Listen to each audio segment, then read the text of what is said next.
and creating greener and bluer economies. Sustainable growth will require economic diversification and greater participation from a young, skillful workforce. And to lessen the effects of disasters, access to modern, innovative technologies led by digitization are critical.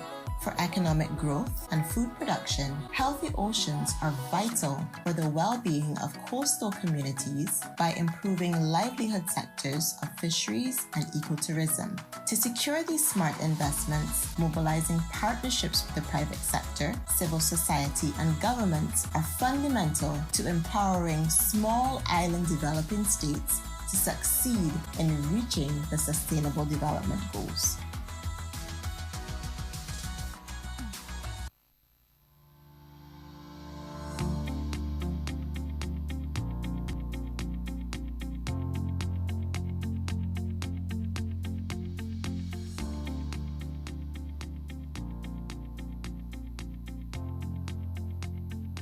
Hi, I'm Charmaine Blair Stewart.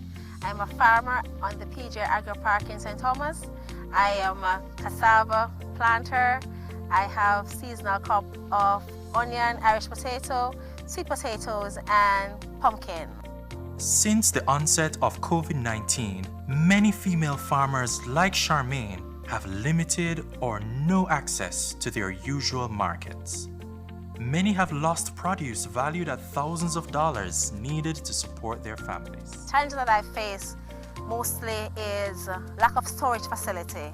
I harvested 23,000 pounds of Irish potato, and of that 23,000 pounds, I sold 3,131 pounds. Other farmers across the country need to market their produce. The produce suffered. Through the purchase of locally grown produce, the project will create a secure market for rural female farmers while meeting the food and nutrition demands of vulnerable families. These families will receive food care packages that will include locally grown fruits and vegetables. By supporting local supply chains, we are supporting livelihoods, reducing food and nutrition insecurity, and enhancing Jamaica's agricultural response and recovery to COVID-19.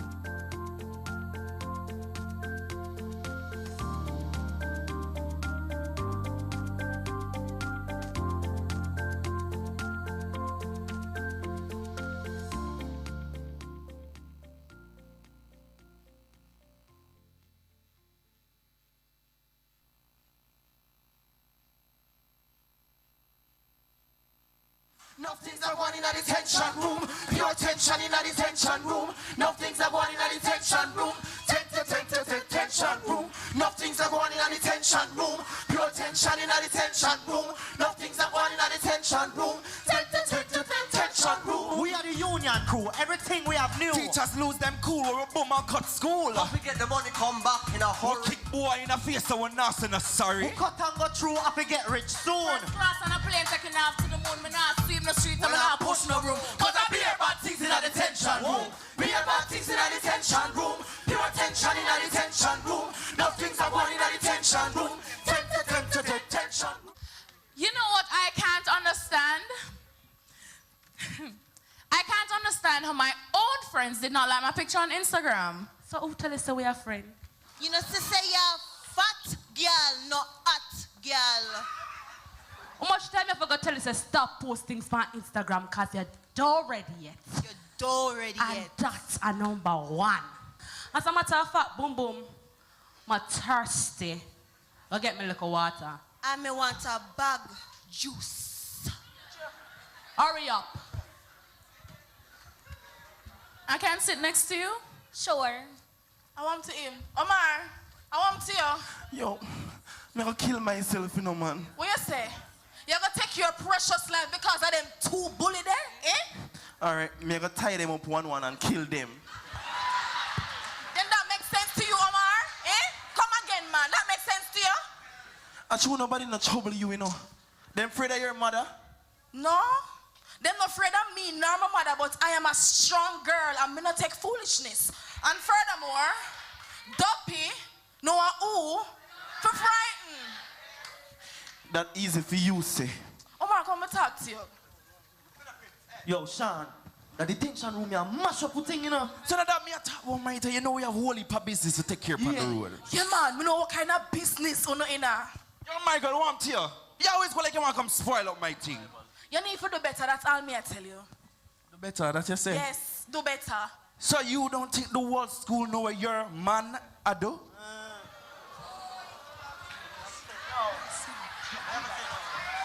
Well, wipe the beam out of your eye first. Yeah, and you wipe the beam out of your man eye.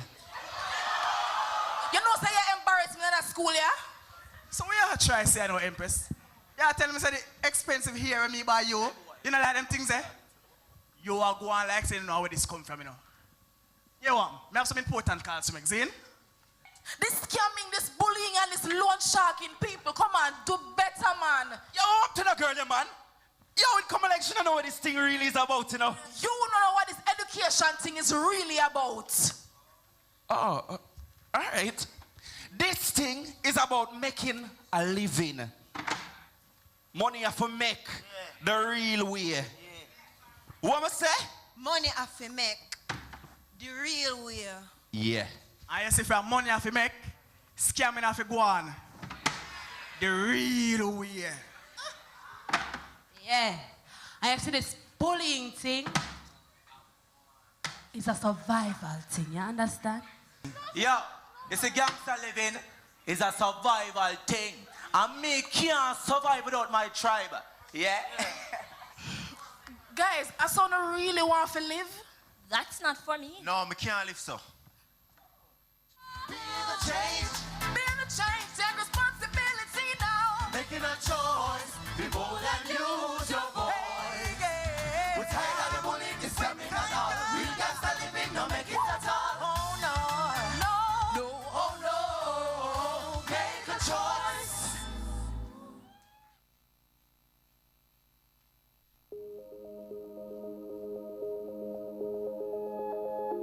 In Jamaica, the Food and Agriculture Organization of the United Nations, FAO, in collaboration with the Jamaica 4-H clubs, is supporting 12 schools to rehabilitate their school gardens. Under the Homegrown School Feeding Program, school meal programs have been linked to local food production. Schools under the program are benefiting from a range of irrigation and production kits and technical guidance to maintain their school gardens. These gardens are a source of fresh fruits and vegetables that help to meet the food and nutrition needs of students. Since the onset of COVID-19, as many schools have remained closed and students have not benefited from the provision of school meals, schools like Newell High School in St. Elizabeth, Jamaica, continue to ensure that their school gardens remain active and can provide students and communities with much-needed local produce. FAO and the Jamaica 4-H clubs are helping some of these schools to ensure that students and community members remain food secure and are able to access locally grown food to promote healthier diets. By rehabilitating and maintaining school gardens, we are helping to create a more inclusive and resilient agri-food system so that we can have better production, better nutrition, a better environment, and a better life for all. My name is Audrey Ellington, principal of the Newell High School in Southwest St. Elizabeth, Jamaica. In our school garden, we grow mainly vegetables. We have callaloo, corn, pak choy, sweet pepper, hot pepper.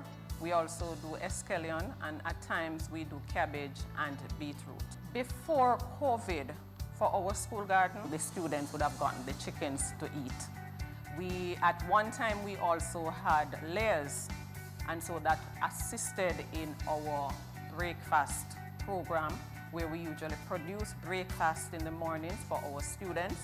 And on the farm, we also have plantain, and so the plantain was also used for our breakfast program. Since COVID, we have scaled down because the students are not here. But whatever we produce now, community members would purchase, and when teachers come in from time to time, they would also purchase these things. We have not put in back any chickens since COVID, except for when we had students coming back for SBA, then we had to do a batch of birds. And of course, we sold those to community members.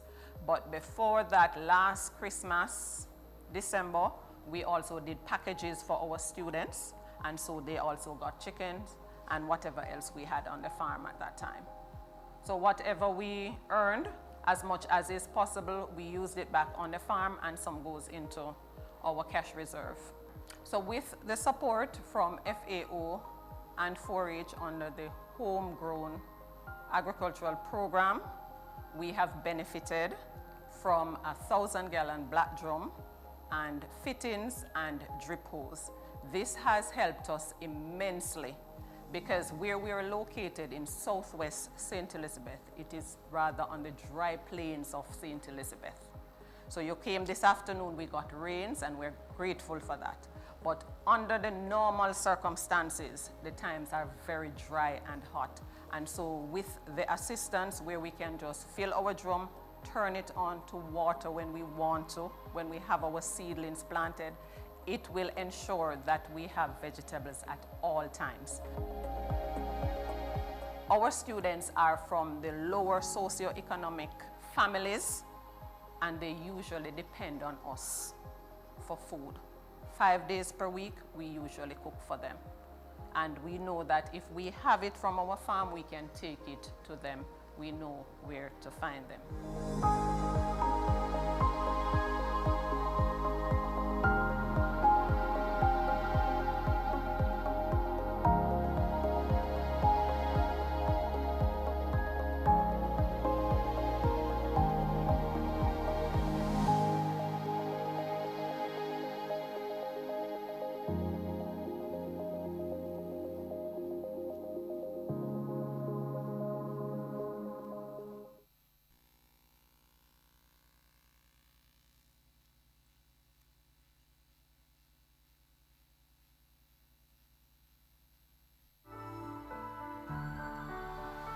The United Nations is the product of hope. The hope and resolve following the Second World War to move beyond global conflict to global cooperation. Today, our organization is being tested like never before. But the United Nations was made for moments like these. Now more than ever, we need to bring to life the values and principles of the UN Charter in every corner of the world. By giving peace a chance and ending conflicts that jeopardize lives, futures, and global progress. By working to end extreme poverty, reduce inequalities, and rescue the Sustainable Development Goals. By safeguarding our planet, including by breaking our addiction to fossil fuels and kickstarting the renewable energy revolution. And by finally balancing the scales of opportunity and freedom for women and girls and ensure human rights for all. As we mark UN Day, let us renew our hope and conviction in what humanity can achieve when we work as one in global solidarity.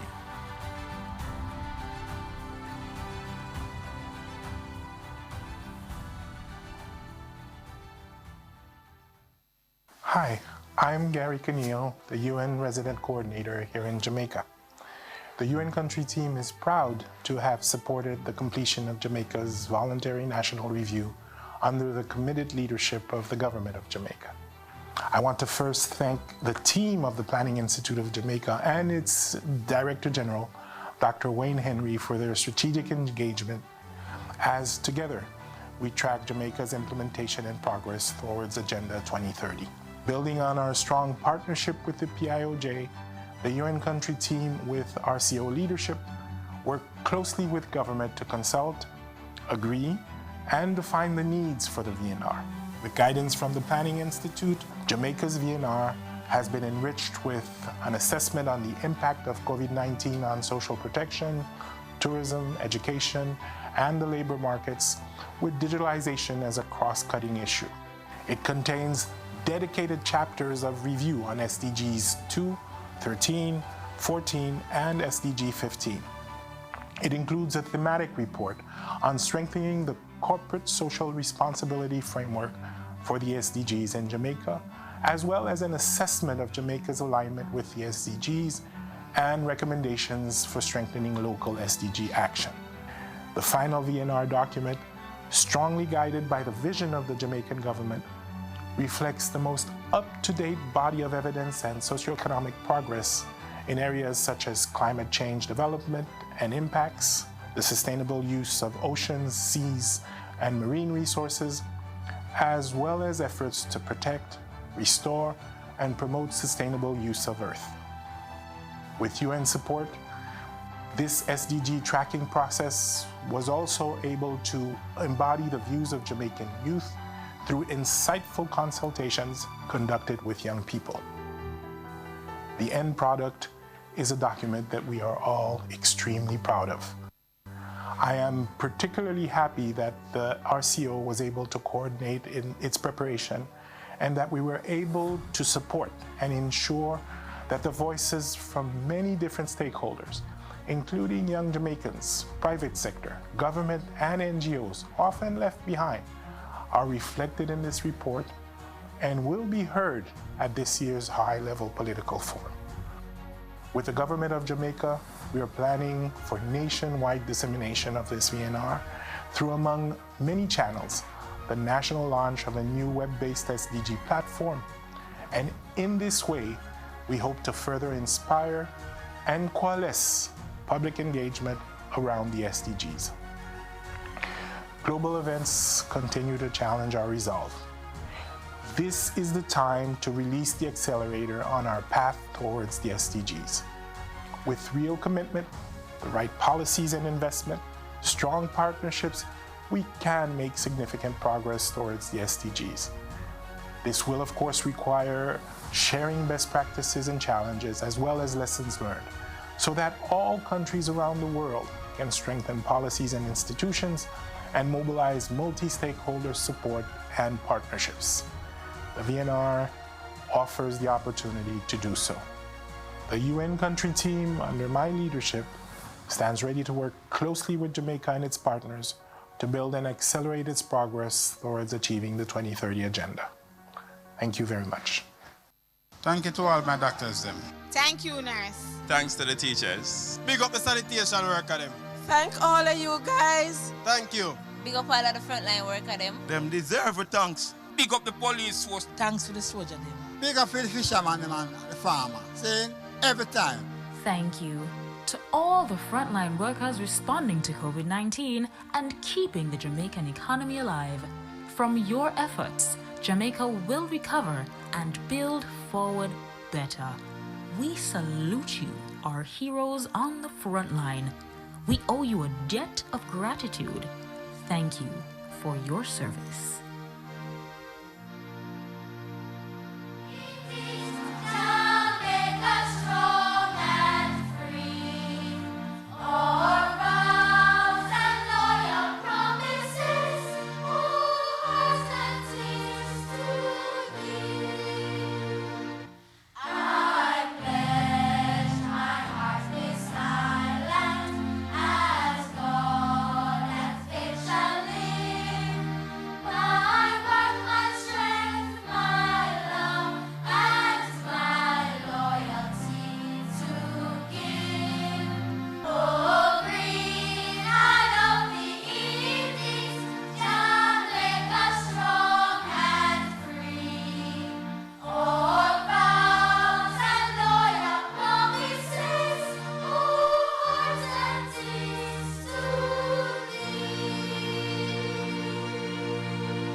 The Joint SDG Fund is committed to strengthening resilience and ending the vulnerabilities of small island developing states. The multiplicity of socioeconomic and environmental vulnerabilities, in addition to the shocks caused by the COVID-19 pandemic, have been detrimental to the island nations, but SIDS are resilient.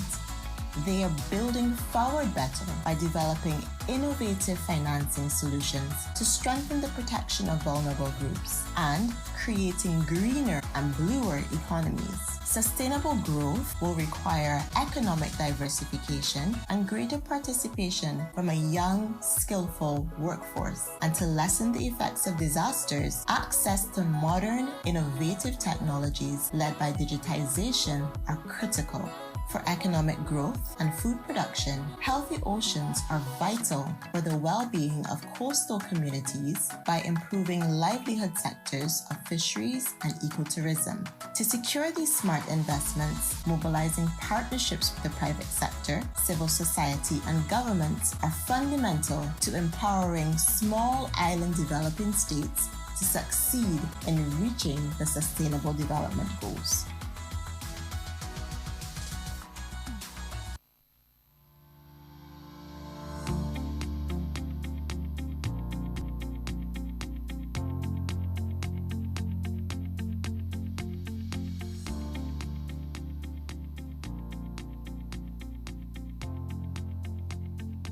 Hi, I'm Charmaine Blair Stewart. I'm a farmer on the PJ Agri Park in St. Thomas. I am a cassava planter. I have seasonal crop of onion, Irish potato, sweet potatoes, and pumpkin. Since the onset of COVID-19, many female farmers like Charmaine have limited or no access to their usual markets. Many have lost produce valued at thousands of dollars needed to support their families. The challenge that I face mostly is lack of storage facility. I harvested 23,000 pounds of Irish potato, and of that 23,000 pounds, I sold 3,131 pounds. Other farmers across the country need to market their produce. The produce suffered.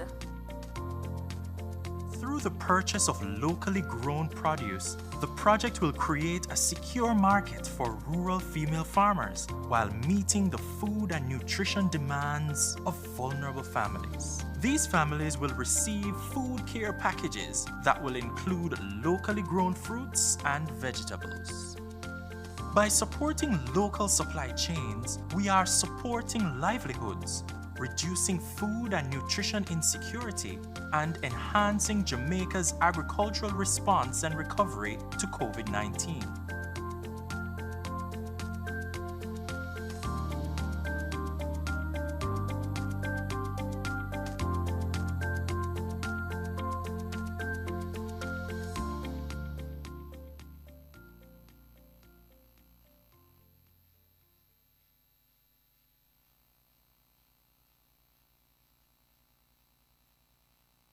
Nothing's are going in a detention room. Pure tension in a detention room. Nothing's are going in a detention room. Detention room. Nothing's are going in a detention room. Pure tension in a detention room. Nothing's are going in a detention room. Detention room. We are the union crew. Everything we have new. Teachers lose them cool. We're a boom and cut school. If we get the money come back in a hurry. We kick boy in the face so we're not saying sorry. We cut and go through if we get rich soon. First class on a plane taking off to the moon. Me not sweep the street and me not push no room. Cause I beer bad things in a detention room. Beer bad things in a detention room. Pure tension in a detention room. Nothing's are going in a detention room. Detention. You know what I can't understand? I can't understand how my own friends did not like my picture on Instagram. So who tell us that we are friends? You know, to say you're fat girl, not hot girl. How much time you forgot to tell us to stop posting on Instagram because you're not ready yet? You're not ready and yet. That's a number one. As a matter of fact, boom boom, I'm thirsty. I'll get me a little water. I may want a bag juice. Hurry up. I can sit next to you? Sure. I want to him. Omar, I want to you. Yo, I'm gonna kill myself, you know, man. What you say? You're gonna take your precious life because of them two bully there, eh? Alright, I'm gonna tie them up one and kill them. Then that makes sense to you, Omar? Eh? Come again, man. That makes sense to you? And sure nobody no trouble you, you know. Them afraid of your mother? No. Them not afraid of me, nor my mother, but I am a strong girl and me not take foolishness. And furthermore, Duppy, know who, for frighten. That easy for you, say. Omar, come and talk to you. Yo, Sean, the detention room, you mash up a thing, you know. So that me talk about my you know we have whole heap of business to take care of on the road. Yeah, man, we know what kind of business on the inner. Yo, Michael, what I'm to you? You always go like you want to come spoil up my thing. You need to do better, that's all me I tell you. Do better, that's you say? Yes, do better. So you don't think the whole school know where your man I do?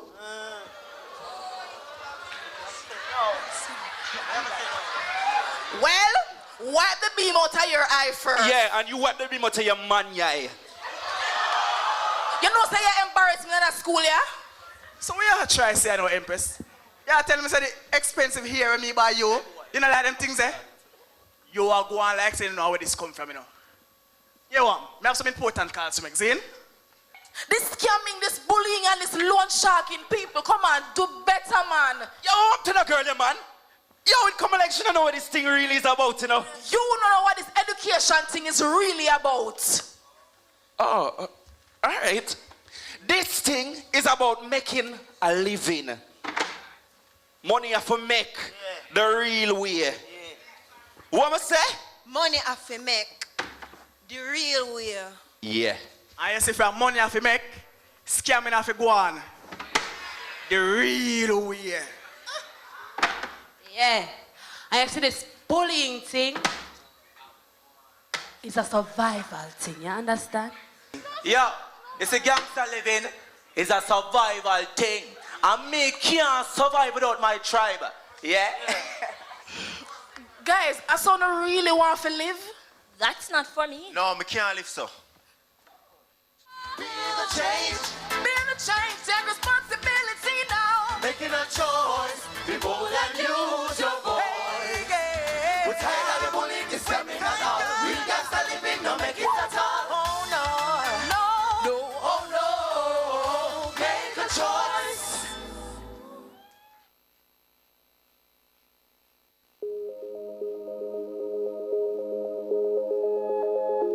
In Jamaica, the Food and Agriculture Organization of the United Nations, FAO, in collaboration with the Jamaica 4-H clubs, is supporting 12 schools to rehabilitate their school gardens.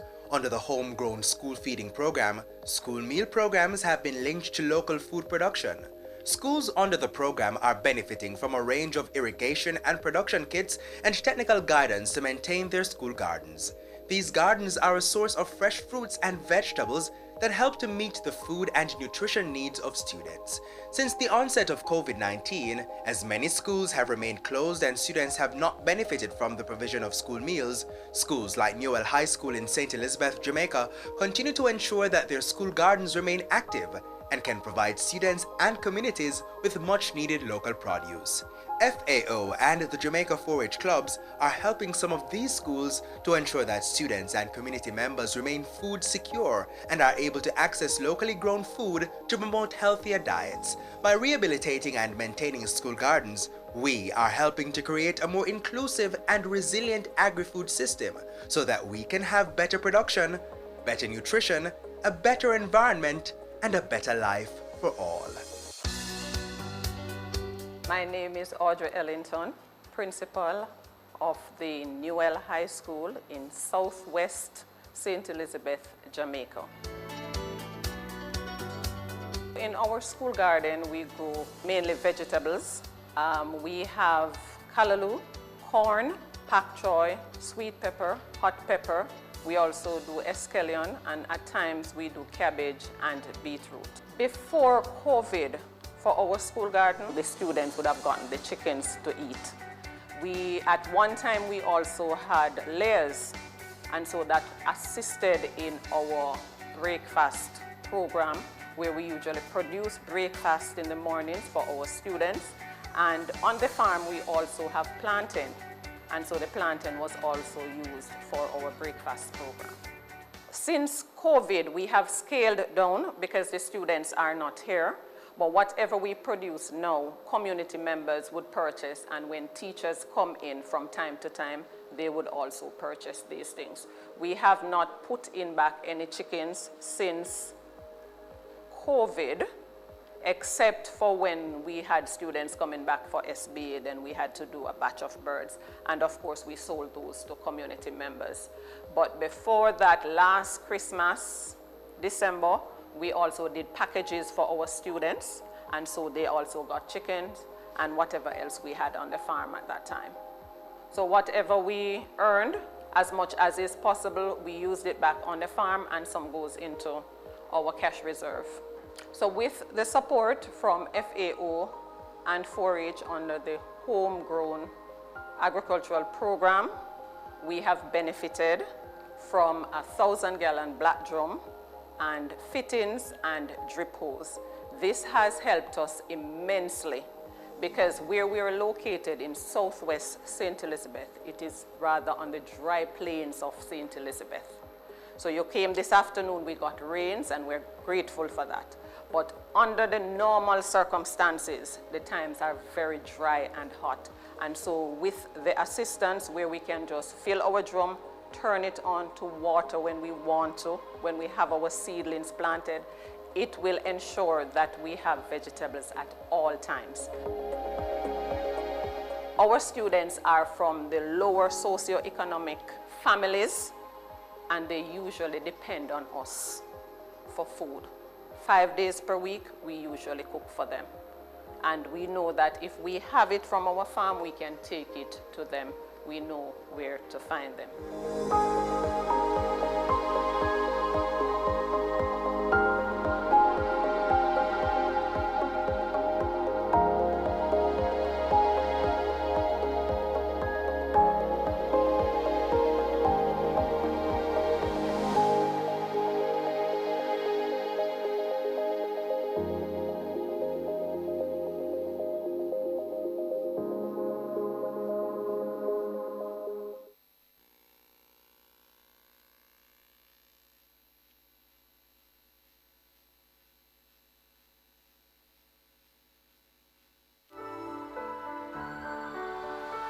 The United Nations is the product of hope.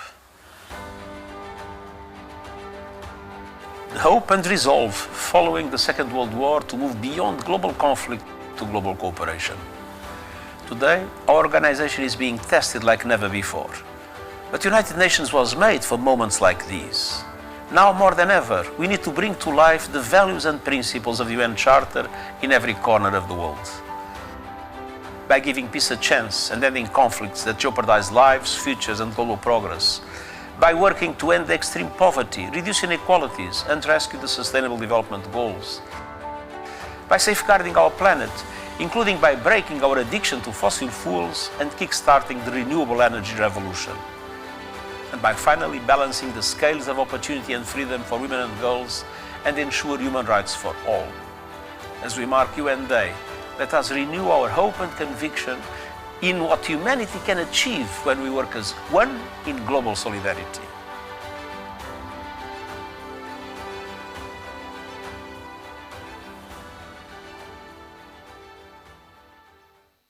Hi, I'm Gary Conneal, the UN Resident Coordinator here in Jamaica.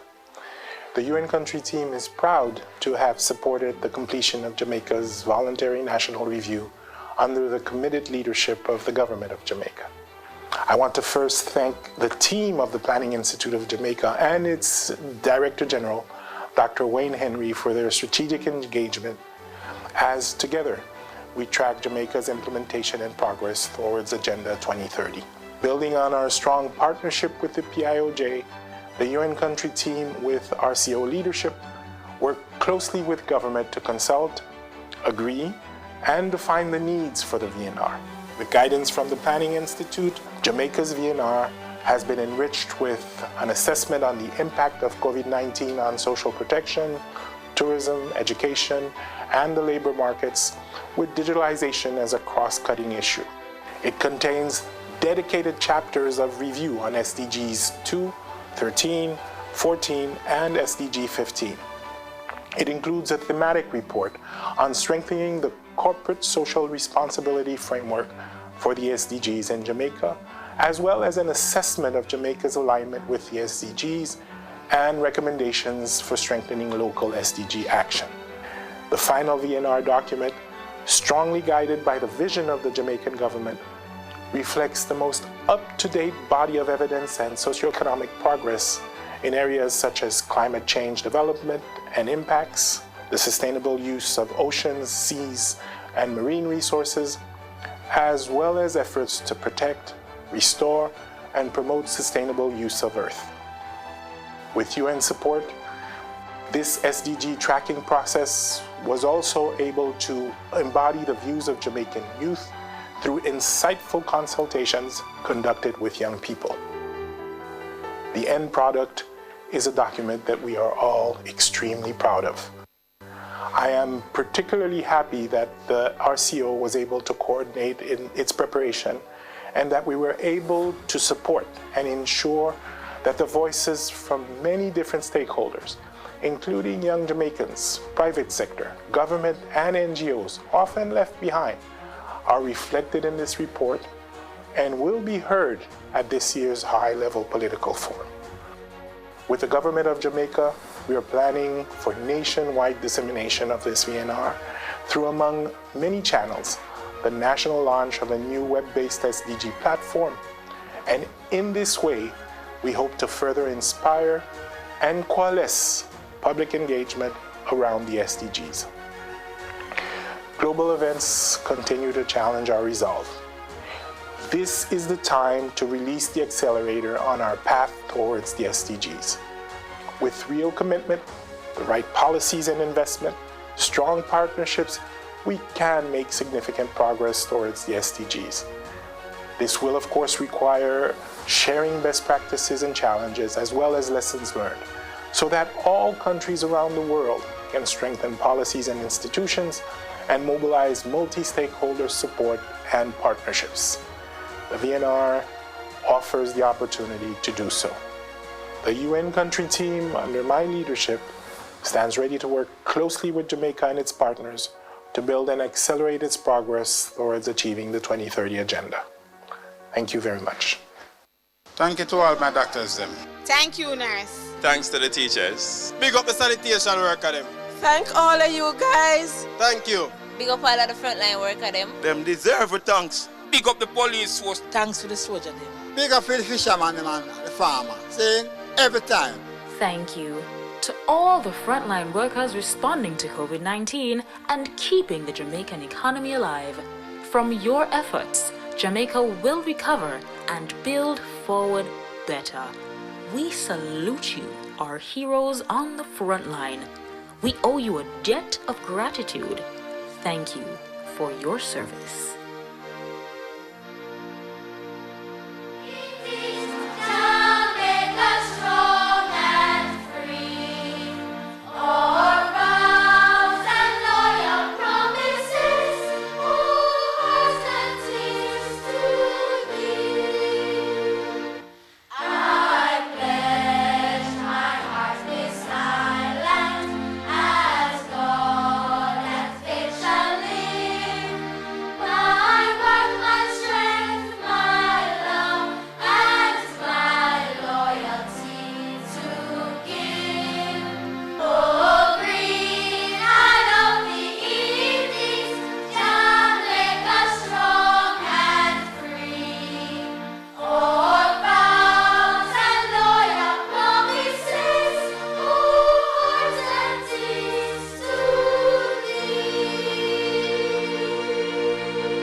The Joint SDG Fund is committed to strengthening resilience and ending the vulnerabilities of small island developing states. The multiplicity of socioeconomic and environmental vulnerabilities, in addition to the shocks caused by the COVID-19 pandemic, have been detrimental to the island nations, but SIDS are resilient.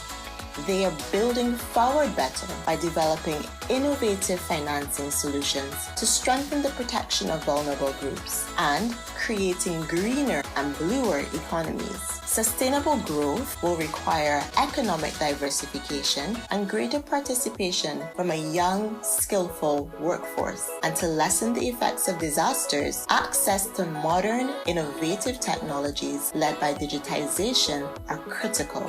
For economic growth and food production, healthy oceans are vital for the well-being of coastal communities by improving livelihood sectors of fisheries and ecotourism. To secure these smart investments, mobilizing partnerships with the private sector, civil society, and governments are fundamental to empowering small island developing states to succeed in reaching the Sustainable Development Goals.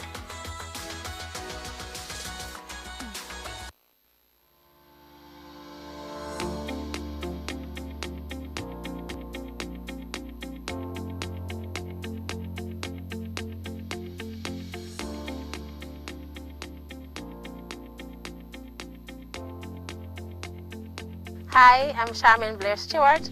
I'm a farmer on the PJ Agri Park in St. Thomas. I am a cassava planter. I have seasonal crop of onion, Irish potato, sweet potatoes, and pumpkin. Since the onset of COVID-19, many female farmers like Charmaine have limited or no access to their usual markets. Many have lost produce valued at thousands of dollars needed to support their families. The challenge that I face mostly is lack of storage facility. I harvested 23,000 pounds of Irish potato, and of that 23,000 pounds, I sold 3,131 pounds. Other farmers across the country need to market their produce. The produce suffered.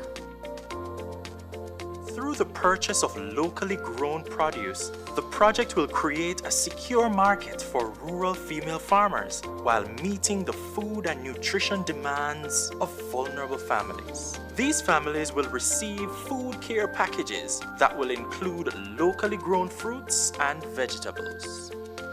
By supporting local supply chains, we are supporting livelihoods, reducing food and nutrition insecurity, and enhancing Jamaica's agricultural response and recovery to COVID-19.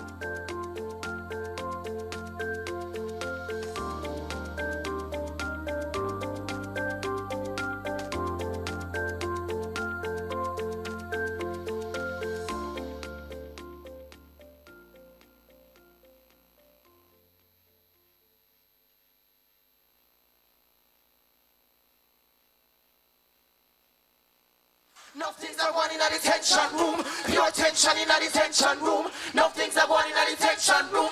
Detention room. Nothing's a going in a detention room. Pure tension in a detention room. Nothing's a going in a detention room. Detention room. We are the union crew. Everything we have new. Teachers lose them cool or a boom and cut school. Don't forget the money come back in a hurry. We kick boy in a face so we're not saying sorry. Who cut and go through, I forget rich soon. First class on a plane taking off to the moon. Me not sweep the street and me not push no broom. Cause I beer bad things in a detention room. Beer bad things in a detention room. Pure tension in a detention room. Nothing's a going in a detention room. Detention room.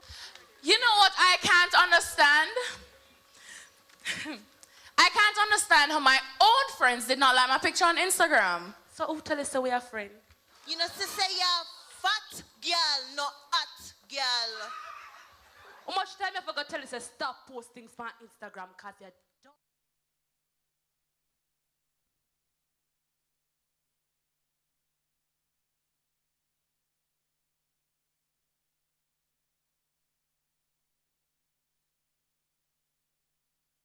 Advocacy in the RCO. Thank you for staying with us.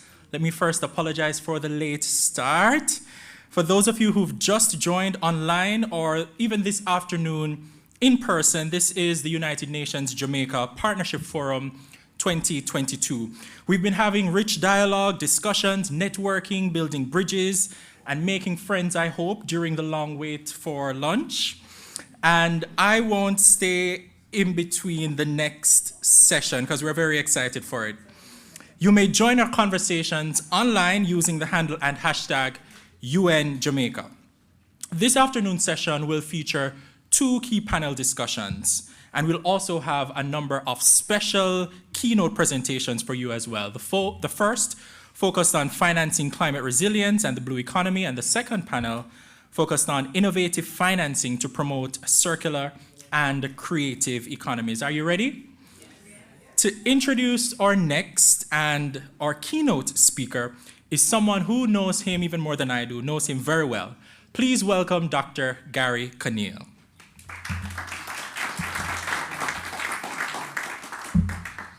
Thank you so much. What a morning, really.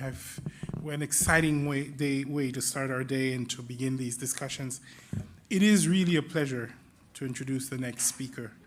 Dr. Dennis Jean Leon is the 6th president of the Caribbean Development Bank, and he began his career in the throes of the COVID-19 pandemic, and I can tell you his vision has already been felt throughout the region. I first had the pleasure to hear him speak in Costa Rica, And after the presentation, I said I definitely, first, and I'm going to admit this very humbly, I was surprised to hear this from someone who had spent years in the IMF. So shame on me. Huh?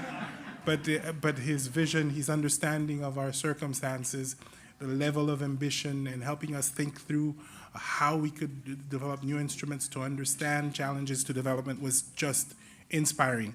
So that same evening, we had dinner together at a Japanese restaurant, I hope you'll remember, and I was hooked. And since then, he shared with me his presentations, his writing. He's really inspired a lot of my thinking around what we can do in development. So it really is an extreme pleasure to introduce a colleague and a friend with over 30 years of experience in academia and economic development that has served the Global South, and even right here in Jamaica, by the way, where he served as the IMF Senior Resident Representative in Jamaica. So first, welcome back. We're happy to have you, and you have the floor. Welcome.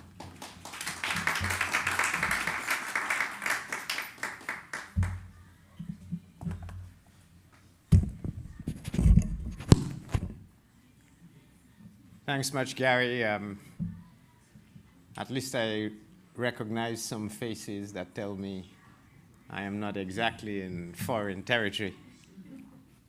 First, let me acknowledge not just those of you who are here in the room, but equally those who are joining us online. And to state that really it is good to be back in Jamaica, a country I had the privilege of residing in for almost 4, what I like to think of as enjoyable and fulfilling years. It is significant that although I moved away over 10 years ago, when I come back to Jamaica, I land here, my friends say, welcome home. So if you hear me say us, we, our, a lot today, it is because I am speaking to friends and colleagues whom I worked with and continue to work with now for, I want to say, a better Jamaica. It is therefore an honor and a privilege to deliver this address at this partnership forum to mark the 60th anniversary of Jamaica's independence. So let's begin with a little bit of, let's say, reminiscing. At the stroke of midnight on August 5th, some 60 years ago, the Union Jack was ceremoniously lowered, and Jamaica's national flag, the black, green, and gold, was raised, signaling the first declaration of independence in the English-speaking Caribbean. And that started a process that was to unfold across the entire region. According to the Handbook of Jamaica, the 1962 edition, at that time there were 1,622,800 persons living in Jamaica. The economic growth was 3.6% per annum. Life expectancy was 64 years, and infant mortality rate was 48.1 per 1,000. Now, I say that to give you the context of where we started, because I want to fast forward this to today, and to start by saying a lot has transpired since then. So considering Jamaica's economic performance as our first point of departure, the average rate of real GDP growth has been much lower than I think we all desired. Indeed, after growing at an average rate of 3.1% during the decade of the 80s, the average real growth fell to 0.4% during the period 1990 to 2020. This partially reflects the impact of a number of shocks, including natural hazard events, the Great Recession, and the COVID-19 pandemic. However, this performance also reflects the decline in traditional exports, such as alumina, bananas, and sugar, the latter two being impacted by the phase-out of European trade preferences. At the same time, these traditional exports were not replaced, helping to stymie growth between 1990 and now. The lack of growth in the export sector is symptomatic of a more fundamental issue, which is declining competitiveness and lack of adequate innovation, which prevented the emergence of a dynamic export sector producing more complex goods and services to underpin sustained and inclusive growth.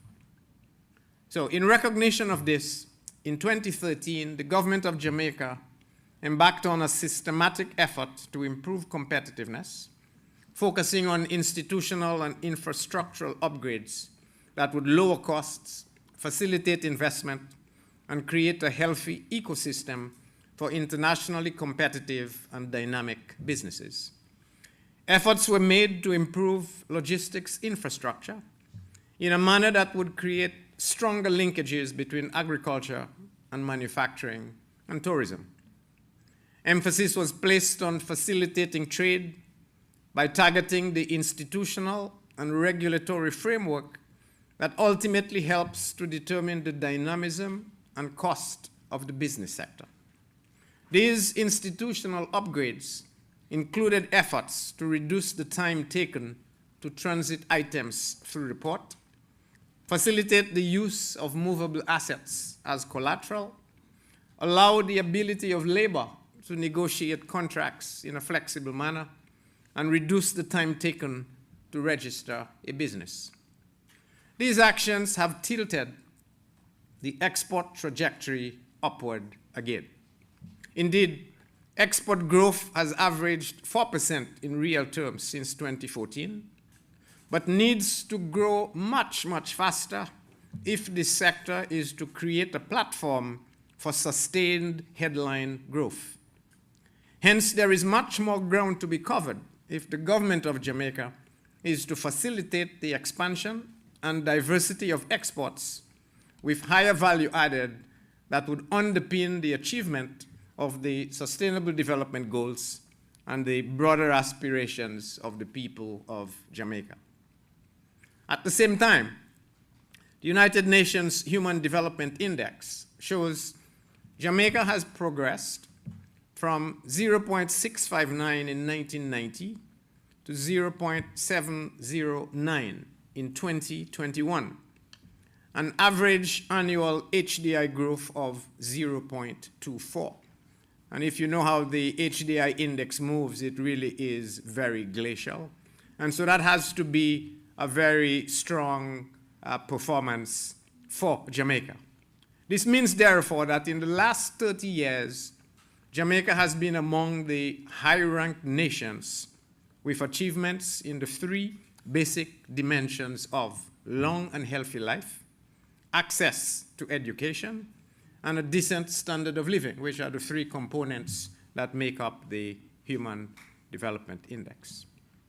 Similar commendable strides were recorded in social development, with poverty, which was 24.6% of the population in 2013, having declined to an all-time low of 11% in 2019 at the onset of the COVID-19 pandemic. This decline coincided with improvements in the macroeconomic conditions, particularly the reining in of inflation and notable reductions in unemployment. In the intervening years, Jamaica also embarked on a social safety net reform program and legislative action to further strengthen the social protection system, which sought to break the vicious cycle of intergenerational poverty through human capital development. The Caribbean Development Bank has been, I dare say, a loyal partner in the efforts to create a dynamic and innovative economy in the past, and will continue to be a partner with the government and people of Jamaica in this regard. In 2014, the bank provided a policy-based loan that supported the government's efforts at achieving fiscal consolidation, competitiveness, growth, and social cohesion. Recognizing the importance of resource mobilization and implementation, CDB also provided grant funding for technical assistance in these areas in 2018. CDB also provided the funding that facilitated the development of Vision 2030, a comprehensive development plan that was based on wide consultation. The problem, though, is in spite of the contrast that I have just painted, where we started in 1962 and where we were around 2020, we cannot not feel we can do better. We cannot not feel that we can do better. Why do I say that?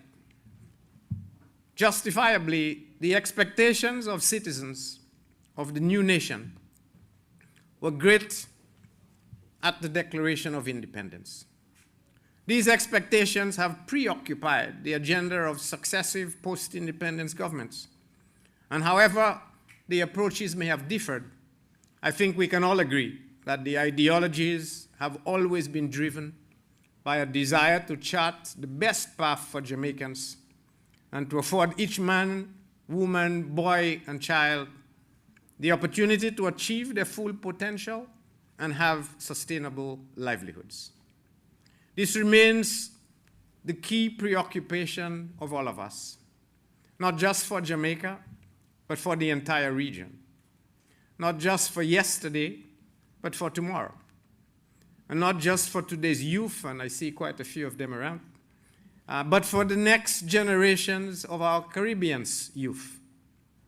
So as we close the curtain on the last 60 years, I think history, once written, will conclude that Jamaica has made notable strides. However, one of my personal guiding principles is to approach every issue from the premise that, as I said, we can do better. Therefore, as the aspirations of 1962 remain relevant today, and the social and economic challenges of nation building have intensified, we ask a couple of questions. Do we have the tools and capacity to forge the promised land envisioned at the raising of the flag?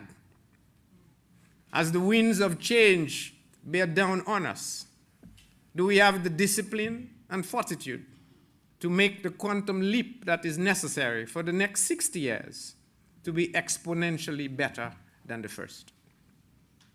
So what was the mission of independence that I am about to challenge you to want to do exponentially better than at that time?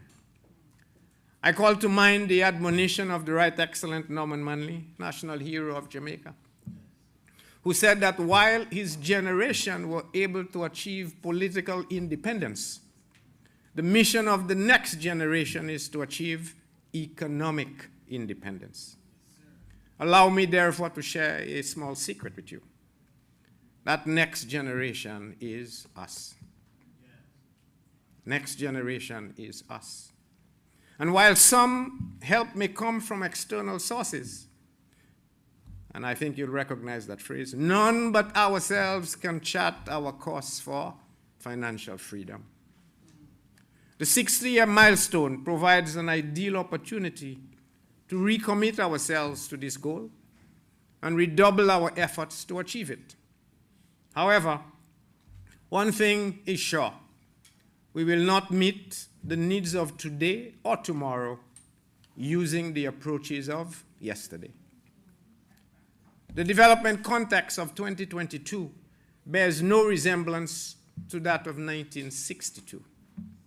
For one thing, we are battling the existential impact of the COVID-19 pandemic, an event that I often compare to as a perfect storm, because it simultaneously extinguished demand and eradicated supply. The impact on the CDB's inherently vulnerable borrowing member countries has been unprecedented, with real economic activity declining by 7.6% in 2020. The effect on service-oriented economies was particularly devastating, with declines as high as 18.8%.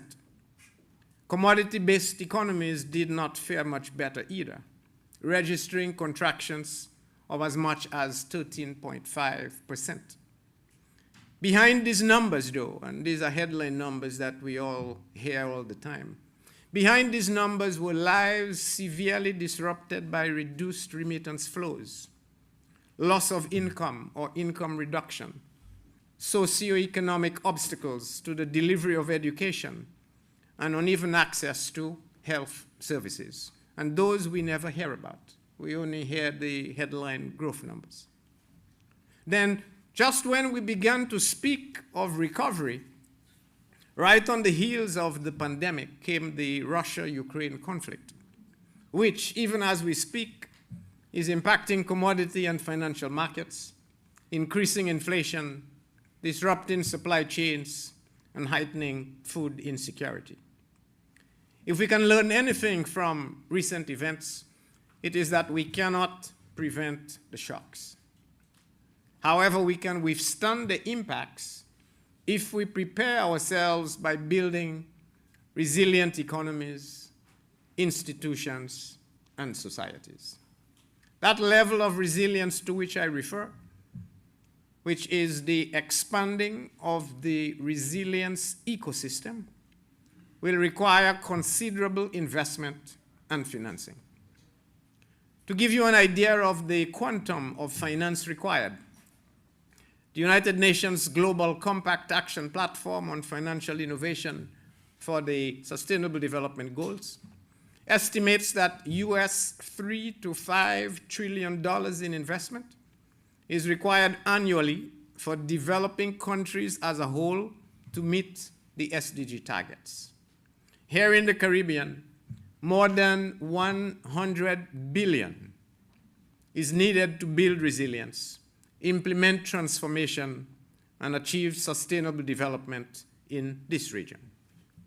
Between 2023 and 2030, the deadline established by the UN for achieving the SDGs, the region will require at least 40 billion for sustainable energy, 22 billion, all of that is US dollars, for water and sanitation, another 11.5 billion for transportation, 13 billion for agriculture and food security, and at least another 12 billion for digital transformation. So while there is commitment to national and regional development targets, our governments are constrained by high debt levels and limited fiscal space. And so where does that leave us? I think we need to start by acknowledging these governments cannot do it on their own, or even in collaboration with the development of financing institutions like the CDB. My friends, this level of financing will only be harnessed through partnerships. And this presents ideal opportunities for business and industry. It is therefore critical for us to reimagine the role of private enterprise in the delivery of sustainable development outcomes. And so that's what I want to speak a little more about this afternoon, the role of the private sector and the issue of finance. So first, my friends from the private sector, and I have quite a few of them in Jamaica, might be thinking, why should we get involved? Development is not my business. So I'm calling on those very friends to re-engineer your mindsets about who is responsible for what. The basis of my appeal is simple. Sustainable development is too important for it to be the exclusive purview of our governments. In fact, the President and Chief Executive Officer of the World Business Council for Sustainable Development, Peter Backer, has said that his aim is to position the SDGs at the heart of every business strategy. He argues that business has a critical role to play as a source of investments and as a driver of technological development and innovation, not to mention as an engine for economic growth and employment. Referencing climate change, a focal point of the SDGs and a major global concern, Backer asserts that business is the best implementation partner for governments around the world as they strive to hit the climate targets. The World Business Council for Sustainable Development spearheaded the Low Carbon Technology Partnerships Initiative to bring together businesses and other partners from across the globe to accelerate the development and deployment of low carbon technologies. That wasn't about charity. It was about big business, as at inception, the initiative had the potential to deliver as much as 65% of the necessary emissions reductions, generate between 5 and 10 trillion US dollars in investment, and create 25 to 45 million jobs globally each year.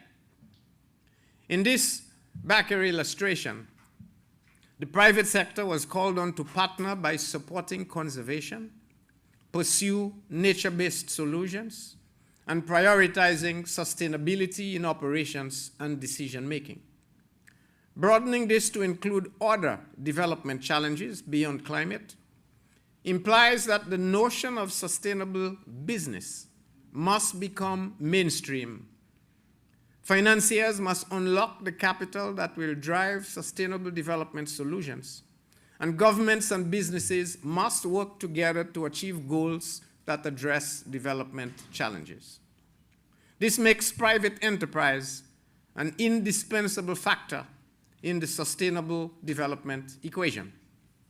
The message, therefore, is clear.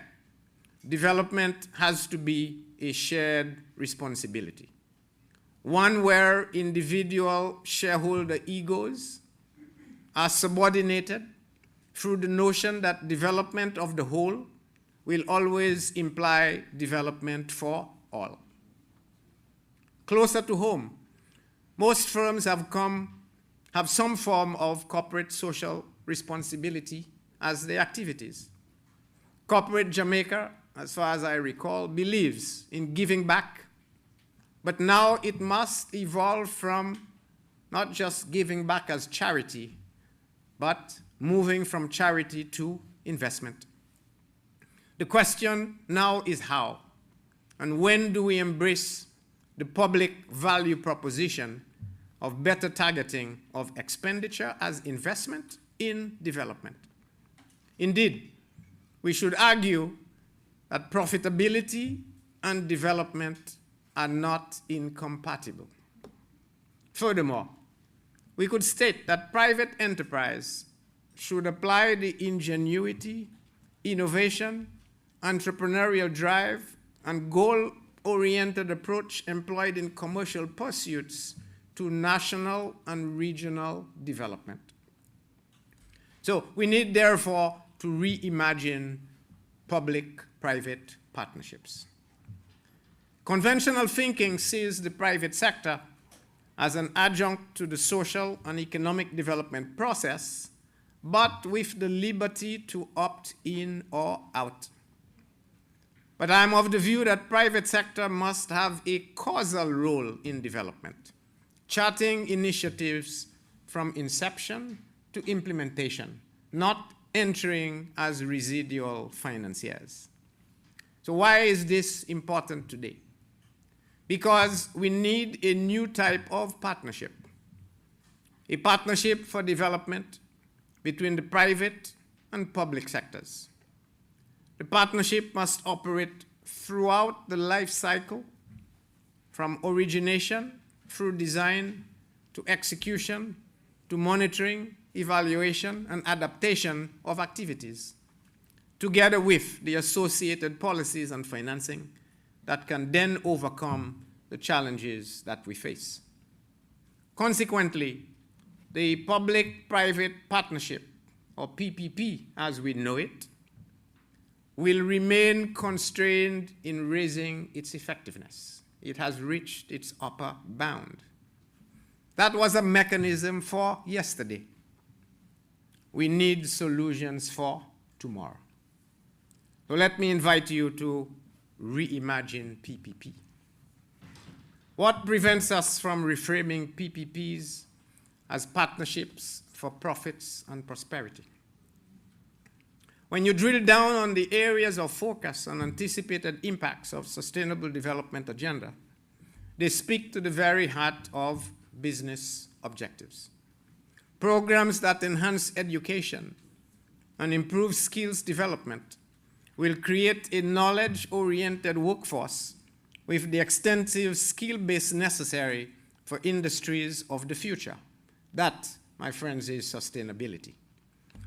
When we talk about economic transformation, our goal is to facilitate the growth of business and industry to provide employment and other income-earning opportunities to increase disposable income and improve standards of living, which will ultimately result in a sustainable consumer base.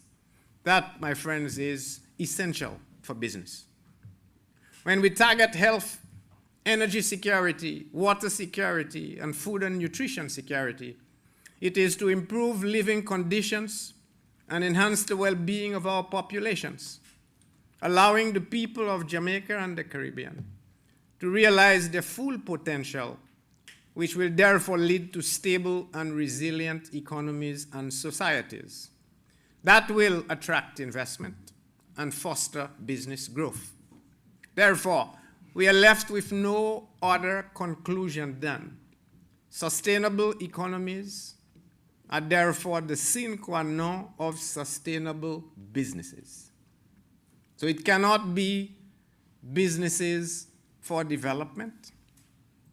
Development is the basis of sustainable businesses. I put it to you that these are not outcomes that the private sector should leave to chance. Rather, private enterprise must become an active partner in directing and determining implementation of the agenda that will bring about these desired results.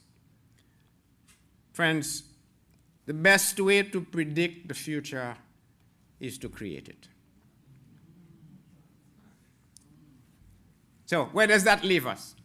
It says at the same time, before we can speak about opportunities for enterprise and investment, we must recognize the need for access to sources of financing.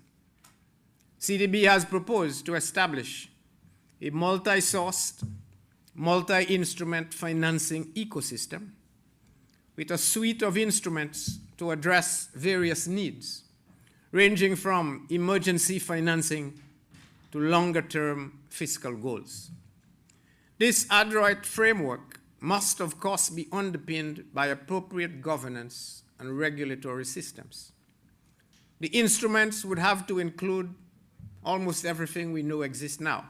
Bonds designed to propel sustainability and initiatives in the green, blue, and orange economies, and the cultural and creative industries. Private equity to drive new enterprises. Contingent debt instruments to manage uncertainty. Derivative-based instruments to manage risks.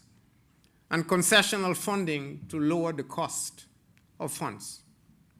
The instruments must be designed, however, to allow use with a purpose and have terms that can be customized to distinguish, I like to think of it as 3 buckets: financing for rescue, financing for recovery, and financing for repositioning. There are 3 different aspects of our trajectory, and it cannot be the same finance for all. And when I say the same finance, I'm not talking money, it's the terms. The terms of financing for rescue cannot be the same as the terms of financing for recovery, cannot be the same as terms as financing for repositioning.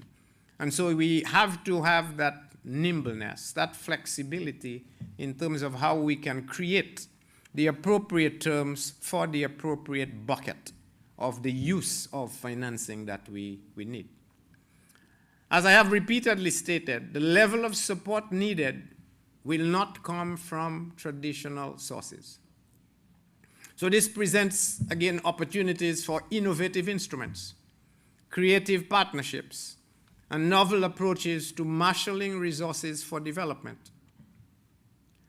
So imagine if we could harness the capacity of the pension funds that exist, pool monetary resources across the region, or have the ability to attract institutional investors.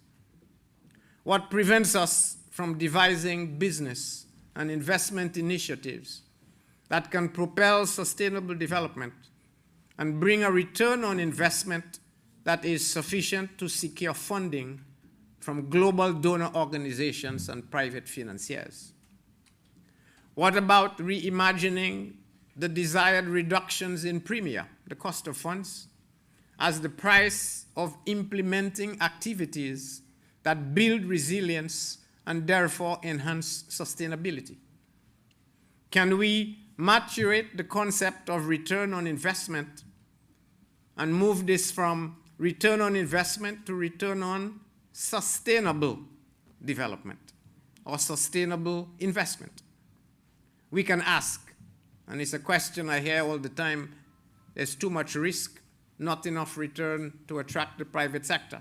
Where is our sense of responsibility?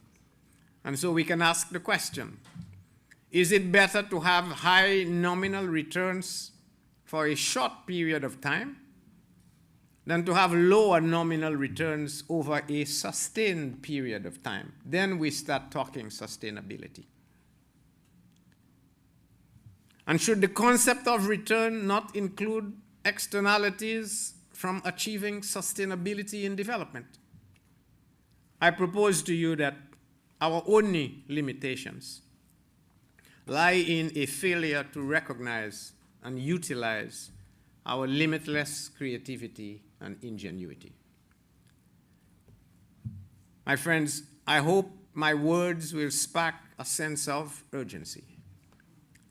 Time is against us, and we cannot foresee or predict the next big upheaval. However, we can prepare for it by building resilient businesses, institutions, social systems, and economies. This will only be achieved through, at least in my mind, collaborative endeavors where governments, development finance institutions, and the private sector can engage as development partners, not as residuals, not as one higher, one lower, development partners.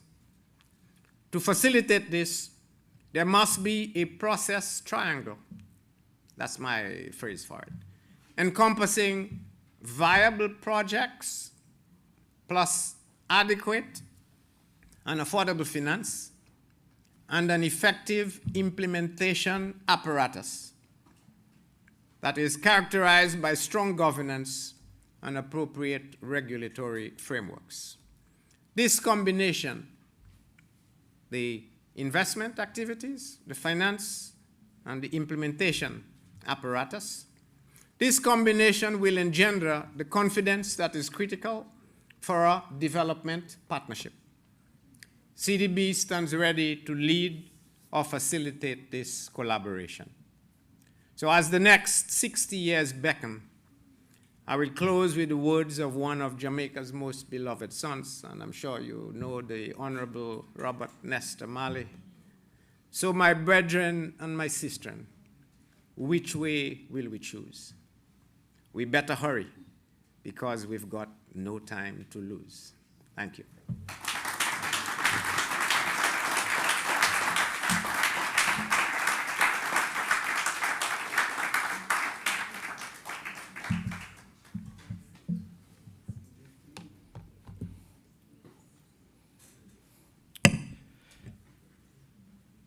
Thank you, Dr. Jean, in the 60th year of Jamaica's independence, reminding us that economic independence should also be our aim. And while our vulnerabilities expose us to shocks of all kinds, nothing beats financially investing in and politically committing to building true resilience. Government cannot do this on their own, but through partnerships, particularly with the private sector, we can deliver on the goals that we've committed to.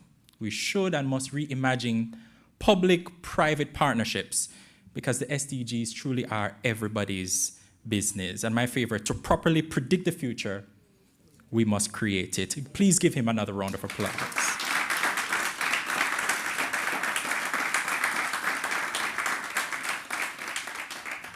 We'll keep the momentum going for our next panel for this afternoon on financing climate resilience and blue economy. And as I introduce our panelists and moderator, I invite them to come. Very ably, we will hear today from Dr. Stuart Davis, senior economist in the UNRCO. Stuart is family, and he comes to us most recently from the Resident Coordinator's Office in Barbados. Make him welcome as he comes.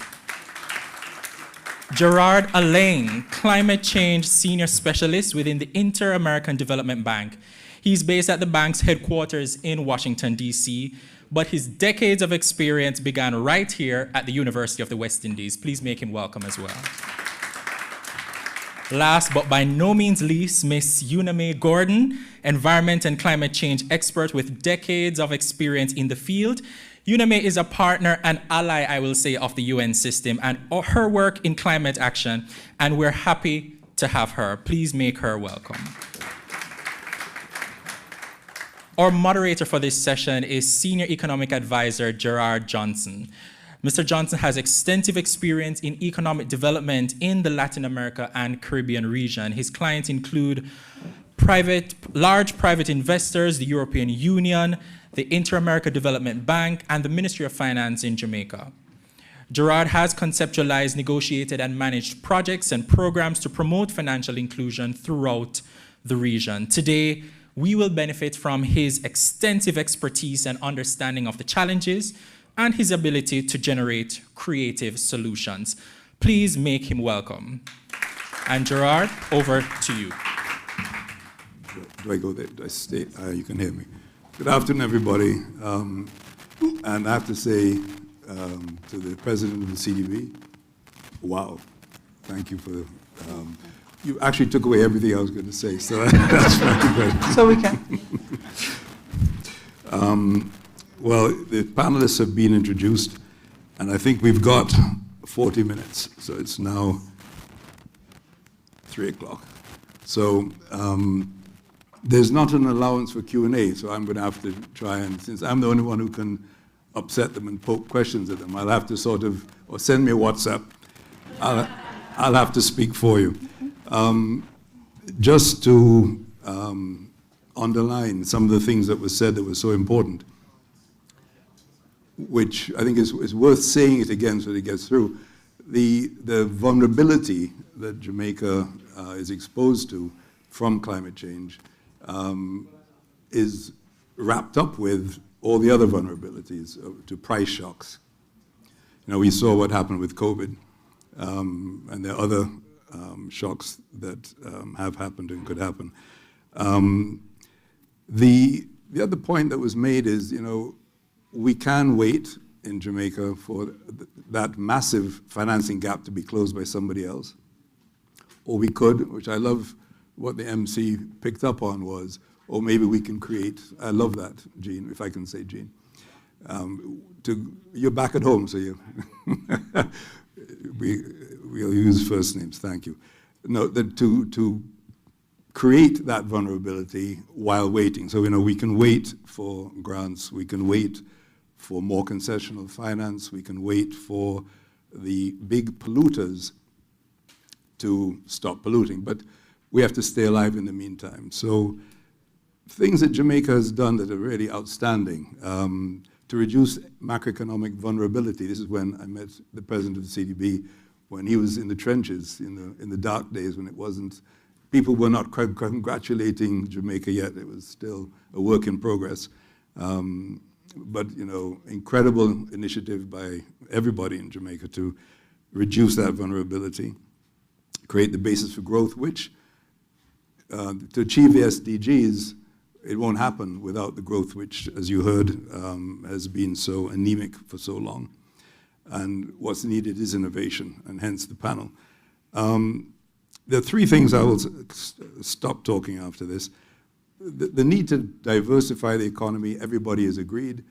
you can't have a two-engine economy when you're small and one engine gets knocked out. The vulnerability of being small is that you rely on one or two sectors, and that's therefore diversification is the path to stability and to achievement of the SDGs. An important thing is the PPPs are so, I've not heard anybody say that, maybe it's been said, but I don't get around as much. But, so I heard it from you first. But it's time for chapter 2 of the PPPs. Thank you for saying that. I think that is so important. I've been involved in several PPPs, and how can I say it diplomatically, the distribution of risk between the public and the private partners is skewed in every single case to the private, which a lot of that is because to get them to come, the government absorbs an inordinate amount of the risk.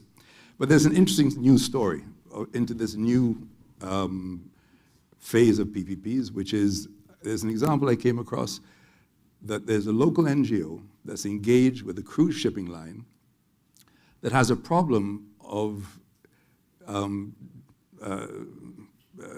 polluting the very ocean that brings it its livelihood. In other words, the beauty of the Caribbean, but it empties its waste into the sea, and it got caught. So what they've agreed to do is they're working with an NGO to leave the waste with the NGO.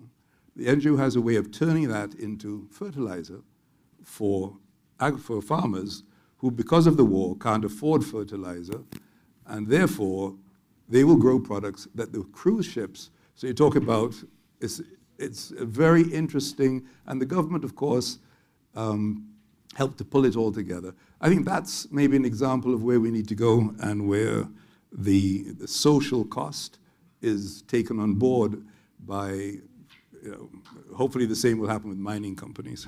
Anyway, another very important thing that the President said was about this perceived trade-off between commercial return and SDGs or social and environmental consciousness.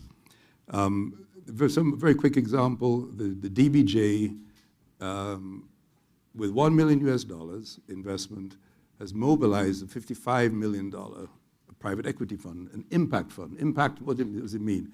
It means that it's a fund that cares about gender, employment, transparency, environmental protection, labor laws. In other words, it's that consciousness in the private sector that we're looking for. And that's now with $1 million, $55 million fund. Of course, the hard part in raising the money was this private money. They were worried about that trade-off. And now for the first time, there's an impact fund in the Caribbean. And I think that's a very good example of what the President was talking about. And the last thing I'll say is climate finance. Jamaica has been a trailblazer. You saw the catastrophe bond that was issued. It's never been done before in this region. And even the premium was paid for by donors. I think that's a nice story. Basically, if you get hit by a hurricane, the people who invested in it get paid. They lose their bond, and that money is used by the government to rebuild. So the premium is pretty high, as you can imagine. The other thing, of course, we know about CRIF, which is the insurance against catastrophe. And there's a very interesting one that's going on now, and that is because of the terrible disaster in places like Dominica, Abaco, Barbuda, because there's such total devastation as possible, having access to insurance is not, you can't assume it. You now have to fight for it. So now reinsurance costs are trending so high that we may get to the point where many entities, many companies won't be able to afford it. So what's being worked on now is a way of linking insurance premium to specific resilience investments. In other words, if you create a roof on your warehouse that will resist Cat 5, your insurance goes down and you can now afford it. So linking insurance premium to investment. So anyway, I wasn't supposed to make a presentation, but I did. So now we'll go to the questions from our panelists. I don't know if everybody saw the questions, but they, you know, it's basically, this is about climate change and the green economy. Blue economy. The green economy being the climate change included in that, and the blue economy, of course, is we're an island, and the possible economic linkages that well, the cruise ship one might qualify. So the question to the panelists, we're going to run this as a discussion and not as a monologue. So I'll ask the question. So if I could start with you. You know the question, so you've practiced, I'm sure. And given the importance of the economic transformation of the country, the diversification of the economy, the development of the human capital, you've been hands-on. You deal with the pragmatic realities of it. I won't say. I think they said it in the introduction. You were from the Ministry of Growth and Job creation. What opportunities do you see in Jamaica for that microcosm, the green and the blue economies, to assist in that transformation? So thank you, and thank you, Chair, for that really very forthright presentation. I also got some gems from your presentation. I won't go into them, but we talk as we normally do. But I wanted to thank the UN as well and the RCO for the invitation to be here. I am no longer, let me claim a disclaimer, I am no longer at the Ministry of Economic Growth and Job Creation. I am here in my own professional capacity. So last things first. Let me start by looking at probably where the chair left off about the economic transformation that is required. And to probably make the bold statement that there can be really no economic transformation without the economic diversification that is required. And I'll start there. And so Jamaica's economy, as we know, the blue, the green, now the orange, and we were talking a little earlier about the silver and the black. But I'll stick within the blue, the green, and the orange, which is the ocean, the land and our forest reserves, and then the orange economy, which is wrapped up in our culture and our music, and you ended with the Bob Marley. That's where we are. And the climate change agenda as well is wrapped up as well in these three economies. We know that the blue economy, we have 65% of our population lives on the coast. And therefore, the blue economy is wrapped up in our marine resources, our infrastructure, and all that is associated, our fisheries, our fisher folks, and the productivity in our fisheries. And if we are to move the bar in terms of economic transformation, then we have to move the bars in those areas. Is it enough? A lot of work has gone on in terms of our marine resources, in terms of our fisheries, but at this point, it is not enough, and you heard it very clear, the numbers, in terms of moving the bar to create transformation. So what else? And I'm really happy you went to the cruise ship, because what else do we need to do to move that bar? The transformation in our transport sector, which is one of the huge ones. The transformation in linking our blue and green economies. So moving probably into offshore wind, which will take both of them together.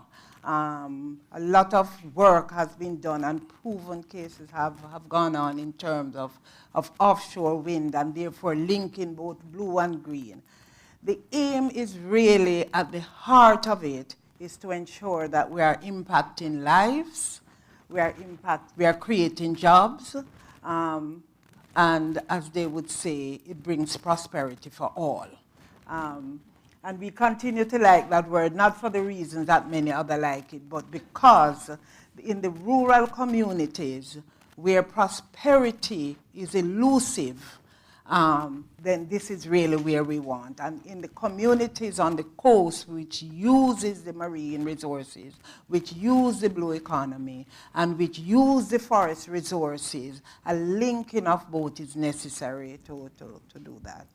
So if we move forward then how do we mine the resources from the blue economy? How do we mine the resources from the green economy? And how do we have this interconnectedness between both so that in the final analysis we get the diversification that is required, but also that we are impacting the targets that we have set in terms of emission reduction, which is clearly articulated in our nationally determined contributions.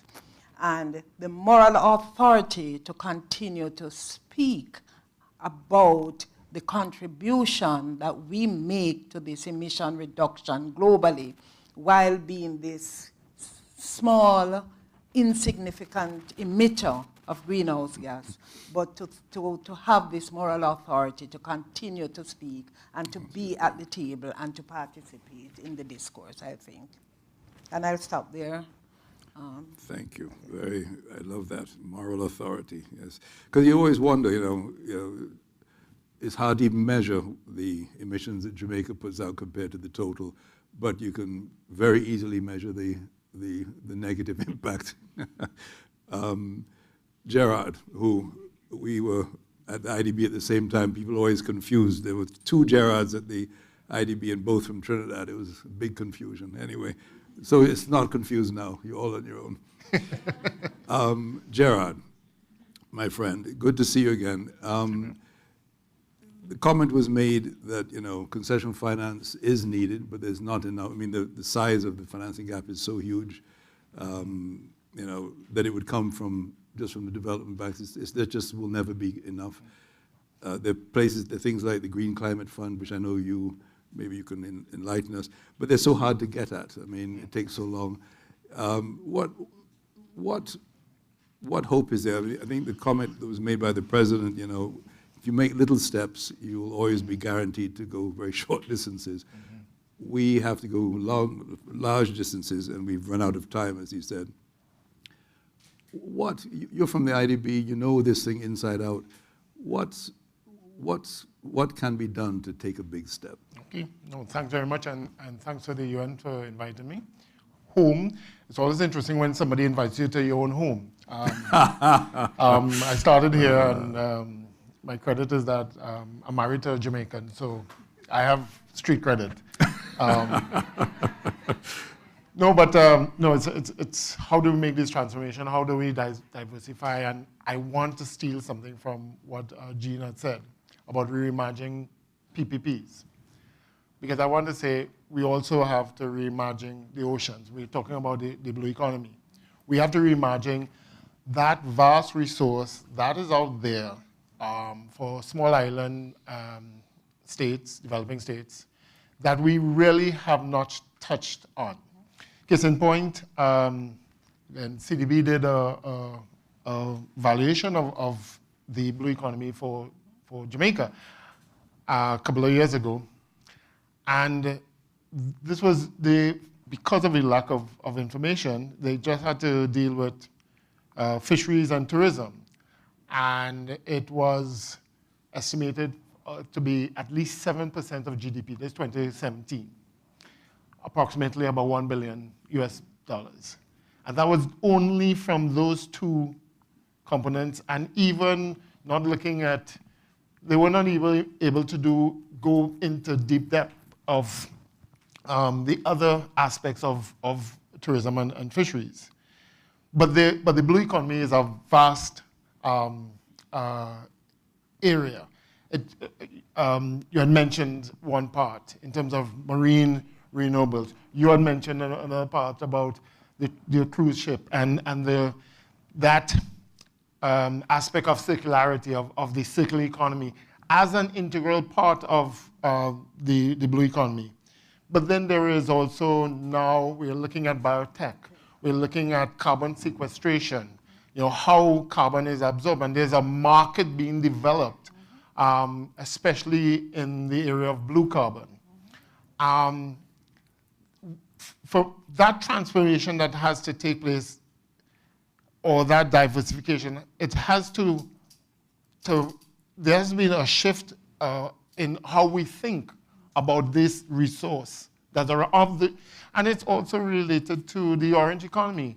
There's the cultural aspect. These are products. These are things that, dare I say, have a value.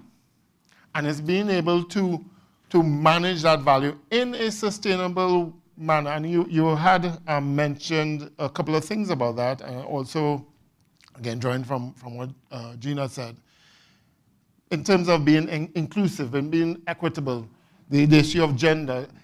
And those are some of the things that investors, those are things that places like the IDB are putting, and the private sector are looking at. What we are seeing is this, and it's a shift, it's a transformation that, and you spoke about impact investors, social impact investors, you're looking at sustainable impact investors. Those that are looking for projects, programs that go beyond the business as usual. They're looking for, there's a term for blue carbon, high quality. And that high quality relates to whether it's inclusive, whether there's co-management, whether it's transparent. Because there is a group of investors, there's a section of the private sector that is looking for that type of investment, because they realize for this to be sustained, for this to continue, for us to create our future, this is required. We cannot any longer continue along the same path, because it's not sustainable, and we're seeing it. So there is a group that is going along that transformative part, that is looking at a different way of doing business, and is being able to attract that. That means the measures that have been put in place that will provide these high-quality type of projects. And we are seeing innovation coming into this. One of the things that you talk about insurance, a couple of years ago, they established an insurance program for coral reefs. And just not last year, 2020, there was the first payout in Mexico. They are thinking about that for mangroves. So because it's this issue of how do we maintain these natural assets, especially in terms of our ocean resources. And the other thing is that we don't know a lot about what's out there. And we need to, that's another part of transformation that has to take place. There's a small percentage of what we know about the oceans.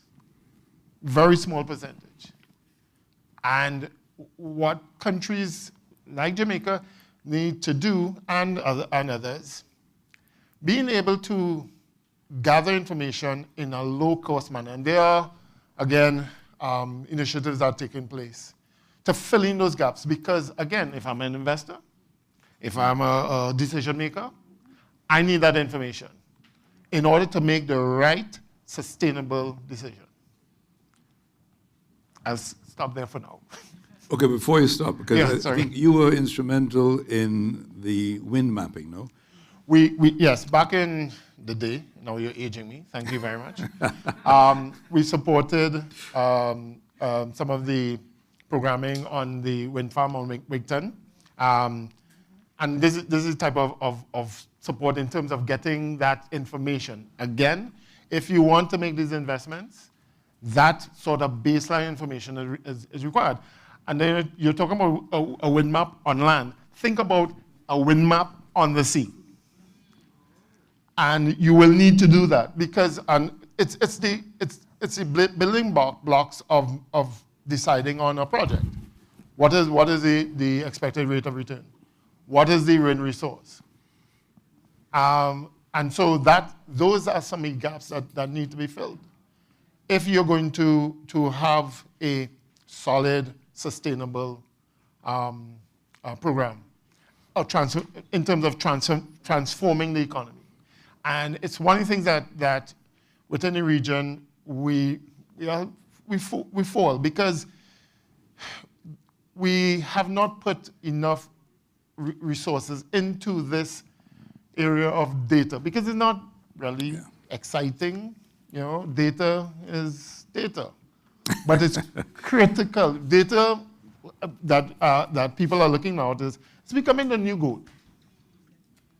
So we need to be able to put some investment in data gathering, and so that we can link it to these programs. If we want to have a strong program on say, as you indicated, the circular economy or circular measures that took place with the cruise ships, we need to know what type of information, what type of waste is coming, what is how that waste can be utilized as an input into a new process.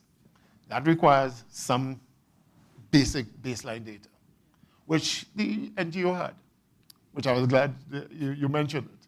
Because this is a type of innovation that we will require to move forward, to diversify, to expand and have a broad, inclusive, equitable economic diversification program. No, data, not sexy, but definitely the story of Wigton's a very good, very illustrative story where the data made it possible to make the investment, and then it turned into a very successful PPP. I think it's a good example. But before, I know you dodged the question, so I can't go. You still haven't answered the question about why it takes. Is there any way to get at IDB money in less than 2 years? Is there any way? No, this continues to be not just for the IDB. In a friendly way. Yeah, no. It's part of, I think, one of the issues, and Mary is on my side, so I'm going to throw this on her too. Capacity is an issue. Big issue. I think it's not, as Gerard said, as Gerard A. said, and I know both of them quite a long time, and as Gerard A. said, it is not just the IDB, it's all the financial mechanisms that exist. I mean, the GCF, which everybody looks to almost as a bank, and yesterday I participated in a very interesting global conference, a green infrastructure conference that was put on by an NGO in Trinidad and Tobago. It was a global conference. It was financed by the National Gas Company of Trinidad and Tobago. It was a climate change conference. So I'll put that there, I Am Movement. And I made a presentation at conference yesterday about the financial mechanisms surrounding climate change, which would involve the first generation of climate financing, the second generation of climate financing. And I think one of the barriers to us in the region accessing the financing is a lack of understanding of the financial mechanisms on the one hand. So on the one hand, there is this real lack of understanding of what they are set up to do and how they function. And on the other hand, there's a lack of capacity in country. So it's a two-pronged challenge that we have. People just think that the GCF is a bank.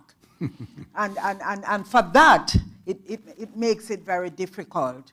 It also makes it difficult because of this inadequate data. And I'd like to say that data is the oil of climate change. It really is. And it's a renewable energy. Or the renewable energy of climate change. But without the data to credibly say what it is that we are asking for, we will never be able. We just got a project approved for Barbados, $39.4 million grant funding from the GCF. Wow. It took us 3 years. But the first one, and this is the second project for Barbados, the first one took us 5 years. Both of them are water projects. Both of them are water projects. So the data that was collected in the first one informed the second one. I am sure the next one will probably take us 1.5 years. However, you cannot translate what happened in Barbados. So people are saying, well, why don't we just repeat that for Jamaica? It doesn't happen. Because while we have an homogeneous region, while we have this huge regional pool that we think we are so similar, the impact of climate change on each and every country is sometimes different. A hurricane that comes into St. Lucia, if we remember Thomas, it came into St. Lucia chair as Category 1 storm. When we did the dollar on Thomas, we had to declare the entire island an ecological disaster. It was not even a hurricane. It was a Category 1 storm. And so the impact on the islands are different, and therefore the data, we don't pay enough attention to data collection, but more so data management. Yeah? I'll stop there. This is not what this panel is about. I'm passionate about the data, and therefore we'll go on. It's justified passion. The Stuart, but you know, I should really call him Dr. Davies, but everybody will get confused and think we're talking about somebody else. Because there's a very famous Dr. Davies. So I won't call you Dr. Davies, I'll call you Stuart. Please. I prefer Stuart. I'm listening to this fascinating conversation and certainly what Gene said in his opening remarks. I think fundamentally, the issue here is about questioning what we understand by value. So over the years, we've become so hung up on GNI per capita as a measure of value that we've forgotten what actually value means. And I say that in the sense that we know that GNI per capita is derived from the flow of value that comes from a very narrow set of assets that a country owns. And I think what we've discussed in this very rich discussion is that that focus is too narrow, and it's too narrow from the perspective of sustainable development. When we think about value, we should be thinking about the value that comes from comprehensive wealth. Now, this is a very sort of, specialized technical term, but essentially, when we think about what we own as ourselves, we're not just focusing on the jobs and the incomes that come from the jobs, but we're thinking about the broader set of assets that we have, our skills, our health, our housing, everything that surrounds that as well. And we should take that to the country level. And when we think about understanding the risks and the value over time of a country, we should be thinking about the changing value of our assets across all of the assets. So our natural assets, our human assets, our productive assets, our foreign assets, our intangible assets, our social assets, all of that together. And when we add that up, you'd be quite surprised at what it amounts to, but also you'd be able to understand a little bit more about the trade-offs that we make and the decisions that we make, particularly on the blue and green economy. So when we think about blue development or green development, we tend to focus on those areas that we most understand or able to monetize or able to understand the risks of. And we've developed a set of instruments around those. And I think what we're slowly beginning to understand is that in itself isn't sustainable, but it doesn't lead to sustainable development either. Because those trade-offs are very detrimental. You can see that the commercialization can eat into the conservation within our blue assets. And we see those trade-offs happening all of the time, and the erosion, well, we don't understand the erosion that we're doing with many of these decisions, these multi-million, billion-pound commercial decisions that we make. And so therefore, we need to move in that direction. We need to move into a direction whereby, you know, when we understand, we think of value. We think of value across all of the assets that a country owns, and we start to incorporate our decision-making, focusing on the trade-offs between progressing productive assets and whether that works in synergy with natural and human assets, or whether it works counter to those. And that's the big threat going forward. And the same is true of risk as well. So when we think of risks and multidimensional risks, those risks can come from the elements that are sourced from wealth, comprehensive wealth. So for instance, you know, if I was to go to a bank and I was to ask for a loan in a bank, the bank manager would look at me and would say, well, you know, what are your assets? What's your collateral? What's your income? And how stable is your income? And there's no reason to think that countries can't look through the same lens. And so when we look at risk, multidimensional risk, yes, we can look through the lens of economic, social, and environmental, but also we can look through the lens of what the country has in terms of wealth over time. We can look at what value it's generating from that wealth, and we can look at what the volatility of that wealth is. Now, you may think I've gone off on a bit of a tangent here, no. But it's very important with regard to economic transformation and climate resilience building in the future. Because unless we devise investments in that way, and Jean, you put this very eloquently in your opening remarks, unless we think about those multidimensional cascading risks and we're able to price those into decisions, then what we think is sustainable development today may not be sustainable development in the future. So what I would do is just leave you on that thought that perhaps really we need to go back to first principles and be thinking about what we understand by value. And if we can solve that, then I think from that we'll be able to improve our decision making, allocate our resources and price those resources in a better fashion, and be able to achieve our sustainable development goals more expeditiously. Thank you. Thank you, Stuart. If I could just ask you to go on a little bit. Your experience, you know, was good. You're the senior economist for an institution that understands and cares about the whole, all costs, not just the commercial ones. And, you know, as Jean said, there's a massive pool of funds in Jamaica, in the pension funds, in the insurance companies. That's where the savings are, and, well, of course, in banks. And to unlock it, there's this perception of risk that if that can be influenced, you know, it's possible to unlock vast amounts of money and energy and direct it, as you were just saying, in ways that are consistent with the SDGs and with climate resilience. I was wondering, the experience that you've had, the other cases you've seen, can you give us, you know, was very eloquent as stories. I mean, I don't know, some examples or something that you've seen somebody figure out somewhere else that could be useful to us? Sure. I mean, so when we think about sustainable development and investing in sustainable development, it's two sides of the same coin. Okay, so on the one side, you have the project developers that are developing projects in an uncertain world.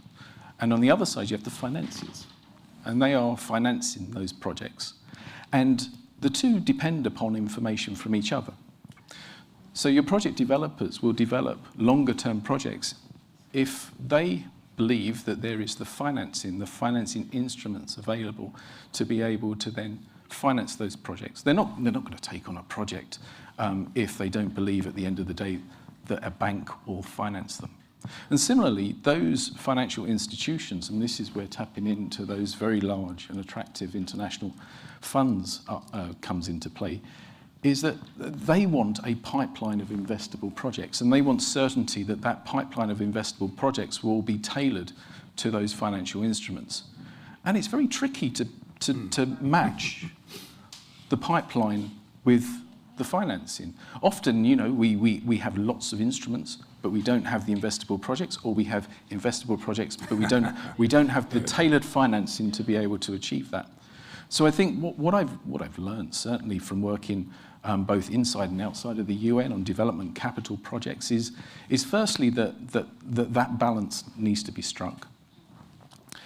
The second, the second area is very much around being able to price risk as well, and being able to. We're in a world now where we can't really just consider climate risks alone. We have to think about multidimensional cascading risks.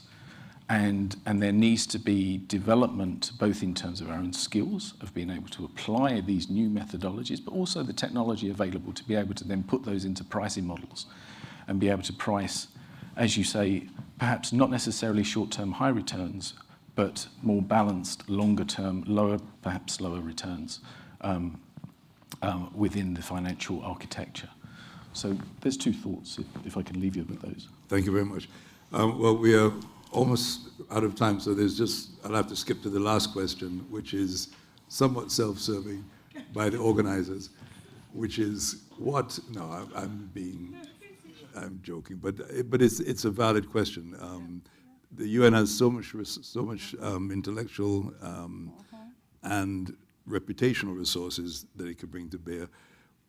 What, from your point of view, could the UN do to help advance this agenda? If I may start. Besides this event, for example.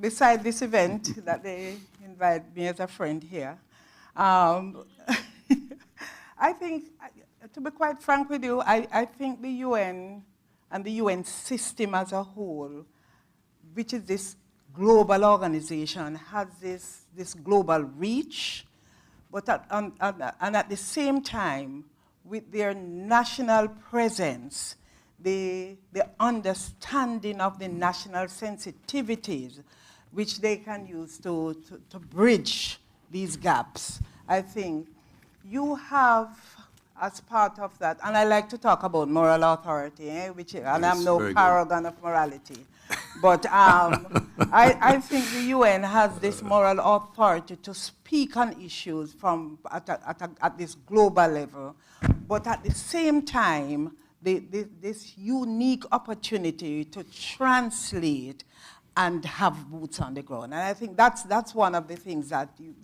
if you can perfect that and be able to do that. When we talk about financing then, you also have this global reach. You can transfer a best practice from the smallest town in Africa to the smallest community in Jamaica with a phone call or a paper or something. And I think in this era of climate change, where we don't have time, where the issue of the transition is taking place so fast, I think that's a comparative advantage that the UN has, which you don't use very well. And if I will say so, and then it's my friend, I say this all the time, you can do this without compromising any of the principles of the UN, and we know what those are. But that translation of, and then you have this huge data pool and resource pool, which you can at the snap of a finger, you can disperse across the world. And so if you can put all of that together in this time and in this period, then I think we could have a system that would better serve the people. And it is always at the forefront of our minds. People like us who are in the trenches in climate change, we are serving the people. So it has to land, because sometimes some of the issues really don't land. But you have an opportunity with presence on the ground to assist with landings.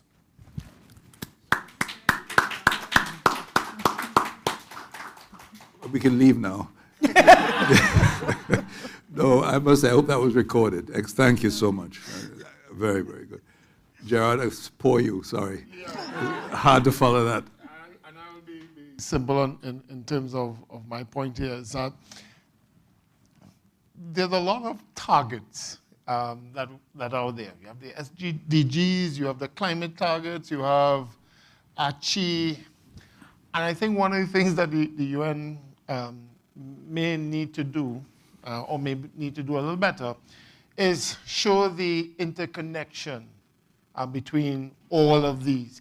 Because what we tend to see is that there's one group on, okay, I'm following the SDGs. But we know the SDGs or some of the targets are connected to the ACHI targets, or to the climate targets, or to the other multitude of targets. Yeah. And if this issue of development is being considered as a multidimensional issue, we need to break apart these silos, and it's maybe just about messaging. Excellent, yeah. It may just be a messaging, so that the stakeholders, us, when we are talking about the SDGs, we are also thinking about, okay, how is this connected to my, the implications on ACHI, or on biodiversity, or on climate. So it's not, we are not overwhelmed by also the acronyms, by the way, but we see that this is all connected. And because, again, it's a matter of efficiency. Jerry, look, yes. It's a matter of efficiency, so that we are not into this, well, I jump from here on climate, I jump from here on SDGs, but I'm following all of that, because we don't have time to be able to juggle all this. Let me be able to juggle one on development, and as I said, it may be a matter of messaging, because that once you get the messaging right, and it gives that perception, this is all connected. That we are not approaching this in a silo approach. We are approaching it from a holistic, integrated approach. You actually pulled it off. Oh. I didn't know how you were going to do it. But you did. Stuart, I don't know if it's given who pays your paycheck. I don't know if you want to answer that question, but I will. You don't have to. So I'll be objective. Very good. No, I think you make an excellent point, and I think it's no coincidence why we titled today's event "Sprint for the Goals." We have 8 years to go, and we really do need to start building momentum.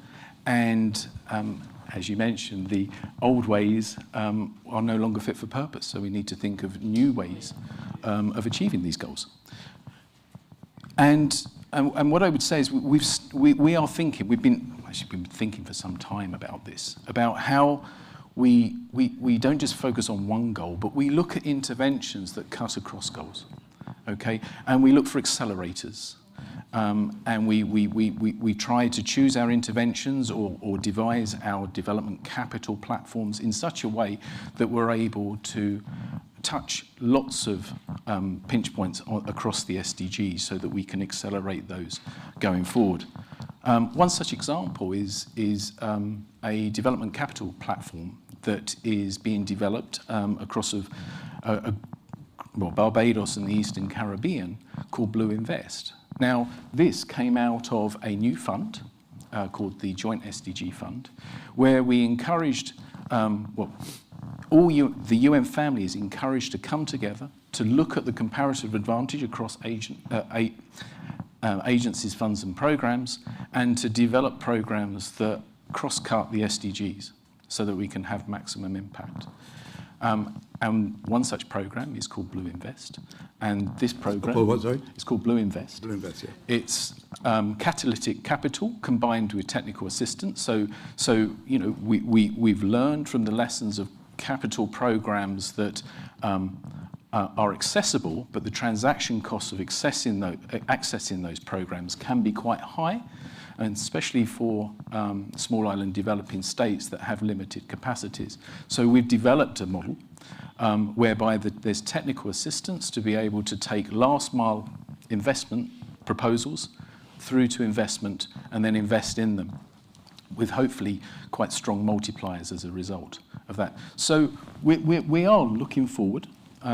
It's still 3 years into the reform progress, so there's still some time to go. But there are really strong, encouraging signs that going forward, the synergies that we can reap across the UN family, exploiting the comparative advantage, reducing duplication and waste ultimately, means that we can have real impact, stronger impact going forward. And that is at the heart of what the UN mission is about here.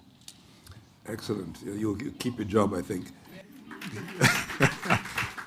Well, thank you very much, everybody, for your patience. Dr. Conneal, or dare I say Gary, thank you for the opportunity. And to the panelists, great job. Thank you. Okay.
A lot of nuggets earlier. Thank you very much, colleagues. One of my favorite data is the oil or the gas of climate change. Renewable. Say it again. Say it again. Renewable energy. Not bad gas, renewable energy.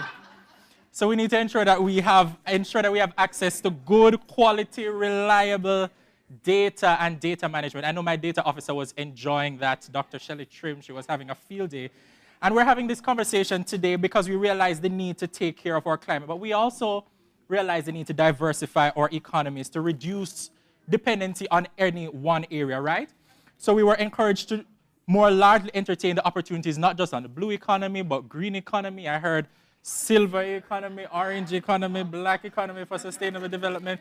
So I learned a lot. Dr. Conneal, you got your comms officer to sit in on an economic discussion. So it was absolutely wonderful. Friends, all day we've been hearing from some of the brightest minds in their field, and we will continue in that vein. Right now, we will hear special remarks from UN Assistant Secretary General Elliot Harris. Secretary General Antonio Guterres appointed Mr. Elliot Harris of Trinidad and Tobago as Assistant Secretary General for Economic Development and Chief Economist in April 2018. Mr. Harris brings 25 years of international experience in the fields of international economics and development policy analysis, coupled with knowledge of the UN system, multilateral, as well as interagency coordination processes. Prior to his appointment, Mr. Harris served as ASG and head of the New York office of UNEP. He began his career in the International Monetary Fund in 1988. Right now, we'll hear from none other than Mr. Elliot Harris, ASG. Please make him welcome.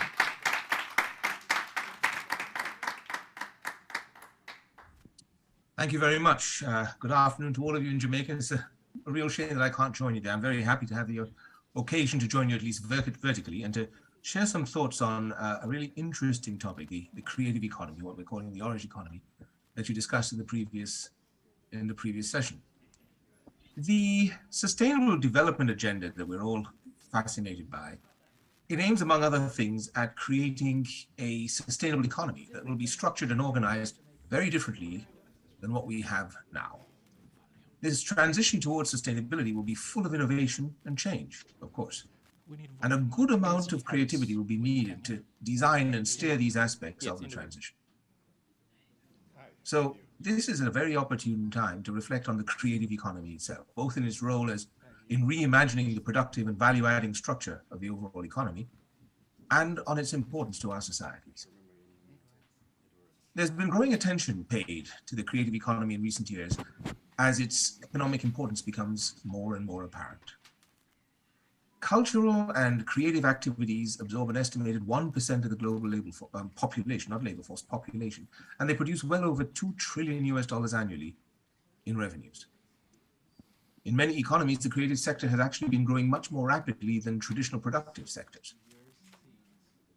UNESCO has estimated that Jamaica's cultural and creative industries contribute over 5% of the country's GDP. They generate revenues in excess of 2 billion Jamaican dollars a year, and they account for over 3% of total employment.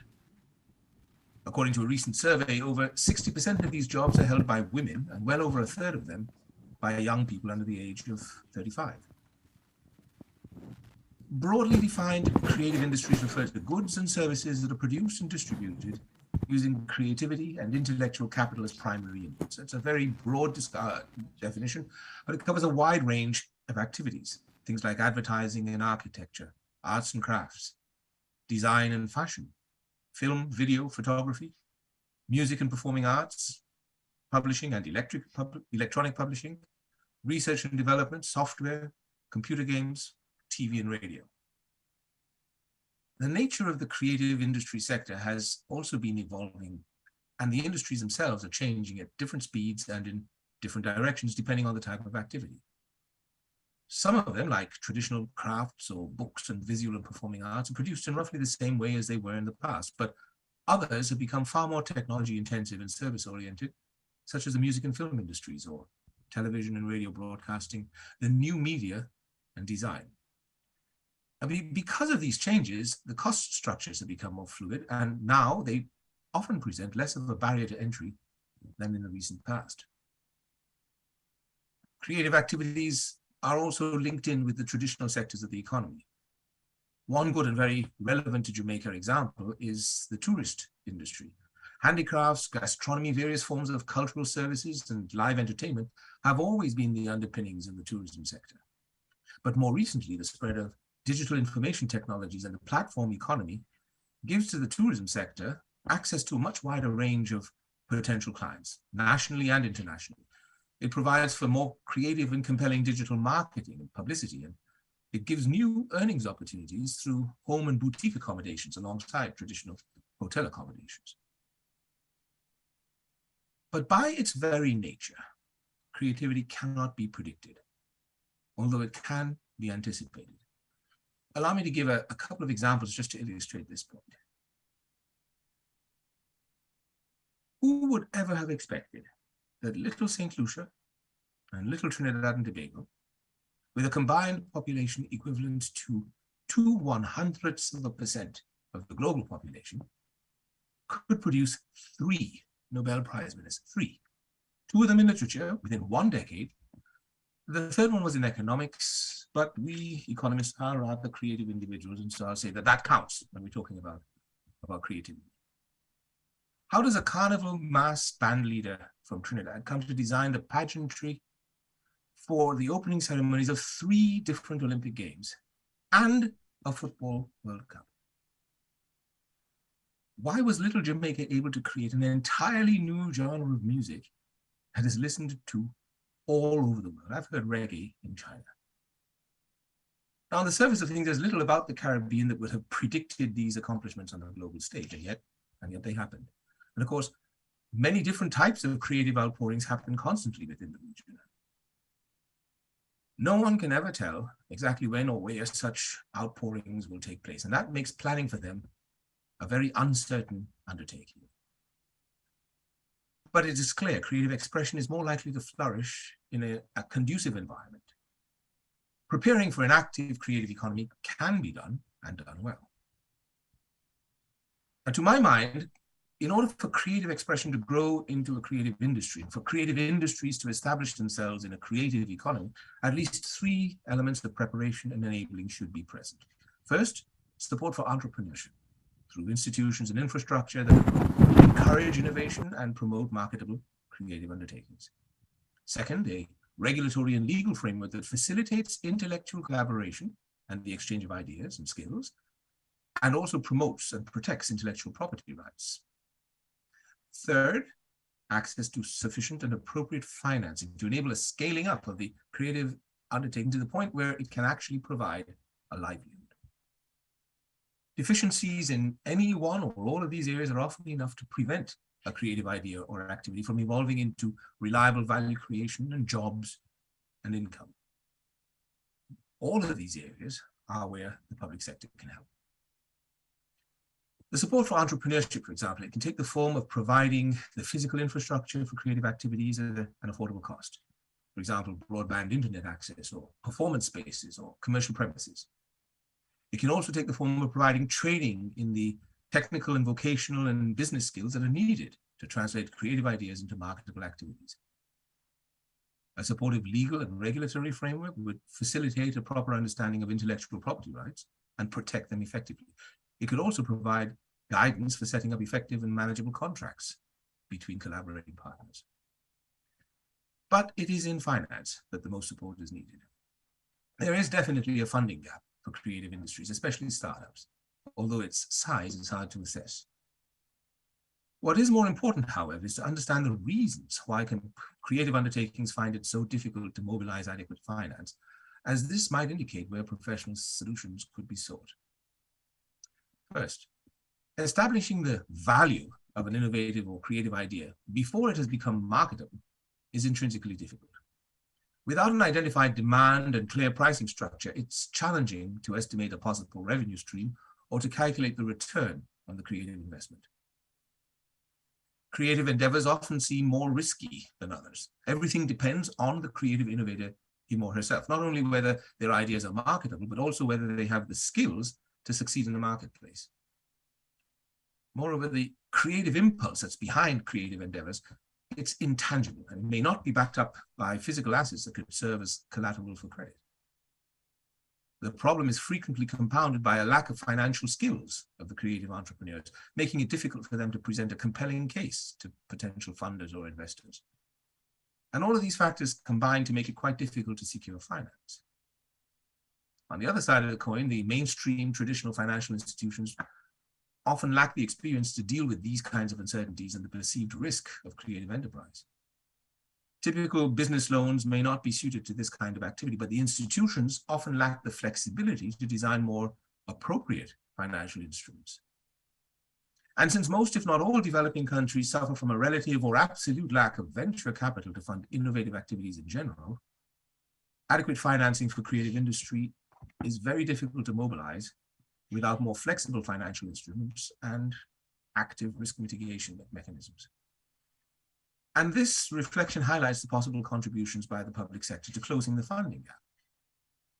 Public sector could provide funding either through public-private partnerships or directly through transfers or indirectly through subsidies or preferential tax treatments. It can encourage the development of these effective risk mitigation mechanisms and suitably flexible innovative financing instruments to facilitate the provision of private capital. I'll come back to this issue a little bit later. The creative economy in the last couple of decades has been deeply affected by the emerging digital technologies. First, digital information technologies have greatly expanded the possibilities for intellectual and creative collaboration across both time and space. Digital platforms have transformed the way people can create and consume cultural and creative products. The COVID-19 lockdowns accelerated and expanded this transition as consumers were forced online and suppliers of cultural and creative content adapted their offerings to these new platforms. But the potential for further transformation and expansion is immense. Digitalization can help to overcome the constraints of size and location and can allow for sustainable and inclusive economic development even in remote areas. E-commerce creates closer links between local producers and larger national markets, as well as links to regional and global markets, and they can thus enhance potential export earnings. New technologies, particularly digital ones, create significant gains in productivity. They reduce production costs, they increase exposure, they lower the traditional barriers to entry for a range of products and services, including in the creative domains. It means that they can unleash previously untapped potential for adding value and for generating employment and income. But digitalization also opens the doors to abuses that are far more difficult to combat. As an example, UNESCO estimates that as of 2018, digital revenues made up at least half of the turnover of the global music industry, and 59% of those digital revenues came from streaming. And yet the revenues returned to the creators of online content represented only just over 7% of global royalties. And of course, the outright piracy of intellectual property is now much easier than ever before and much larger than ever before. The potential of digitalization can only be realized by those on the right side of the digital divide, with broadband access and the necessary devices, who made themselves and their offerings easily discoverable on the internet, and who can effectively advertise, market, and distribute their offerings digitally. All of this requires a particular set of skills and access to the necessary digital infrastructure. All of this is a particular challenge for the average creative enterprise. Because for all of its potential, the creative economy is still plagued by fundamental problems that hamper its growth and value creation, particularly in developing countries. The first of these is valuation. Existing economic measurement systems are designed to capture the direct and visible returns to an economic activity or investment, and they depend on market prices. For the most part, however, the contribution of creative industries to GDP, employment generation, income generation, and to domestic tax revenues or export earnings is just not fully captured. The economic significance of this sector is chronically underestimated. More fundamentally, data on the activities of the creative and cultural sectors and the measurement of the value produced are woefully inadequate. Now, this lack of data limits the understanding of the creative economy, how it functions, and it hinders access to finance. It prevents evidence-based policymaking and the formulation of effective public sector support. Because of their small size, many creative enterprises may lack the technical, business, and financial skills that they need to assert themselves in a competitive marketplace. And even where skills training is available, it may not be tailored to the specific requirements of the individual enterprise and may not be easily accessed, and they may be unaffordable. Cultural and creative externalities can be important determinants of success for creative enterprises. Exposure to culture, the proximity to different types of creative expression that build on and feed off each other, that can create and enable creative collaboration, encourage a wider range of innovative activities. And here again, small size and the fragmentation of the industry makes it much more difficult to generate these externalities and benefit from their effects. So what could be done? Well, I think first and foremost, as a foundation for more specific interventions to address some of these weaknesses, it's necessary, first and foremost, to recognize explicitly that cultural and creative activities and industries have more than a cultural or social impact. They can be a critical part of the economy, an important source of employment, income, and value creation. And so governments, academia, private sector, partnerships can be formed to research and deepen the understanding of the economic and social potential of the creative sector and how it is being affected by technological advances and digitalization. This recognition will motivate the various support measures and interventions that need to be put in place, but they will need a solid evidence base. It should be a priority, therefore, to improve the information on the creative sector by generating comprehensive data, both as the evidence base for designing effective policy interventions and to facilitate eventual access to finance. Data platforms and tools to collect and analyze the necessary data could be built through a collaborative effort between the government and industry associations, and support should be provided to individual entities in the sector to help them report the required information. Governments should seek at all levels, governments should seek to narrow some of the infrastructure gaps. Visual and performing arts, for example, they need suitable performance spaces. Nascent enterprises need adequate commercial premises, affordable access to utilities and transportation. The government, again, can collaborate with the associations and representatives of the creative industries to ensure that the right kind of infrastructure is made available at an affordable cost. Broadband access is essential for any modern business. It's particularly critical for the creative industries, given the growing importance of digital technologies in that sector. Creative enterprises would benefit from public support programs that help them to procure the computers and other devices necessary to take advantage of these technologies. The government, industry groups and associations, leading creative enterprises themselves, they should all collaborate in developing digital platforms that would be made available to all creative entities at an affordable cost. These platforms would be of particular help to the small creative enterprises in market development, effective advertising, improving their discoverability through links on search engines to their offerings, for export promotion, for digital marketing and distributions. As mentioned earlier, creative entrepreneurs need access to affordable public technical and vocational training in teachable creative skills like pottery, glazing, or sound engineering and digital photography, but also in the necessary enterprise skills, business, marketing and distribution, financial and digital skills. And the skills training must be tailored to the specific needs. The tailoring could be accomplished, again, through partnerships with the groupings and associations and leading businesses of the sectors, of the various subsectors in the creative economy. And this could enable a much more effective scaling up of this particular form of support. These types of collaboration between the public sector and industry associations and groups and leading creative enterprises can help to overcome some of the disadvantages of small size of the average creative entity and the fragmentation of the sector.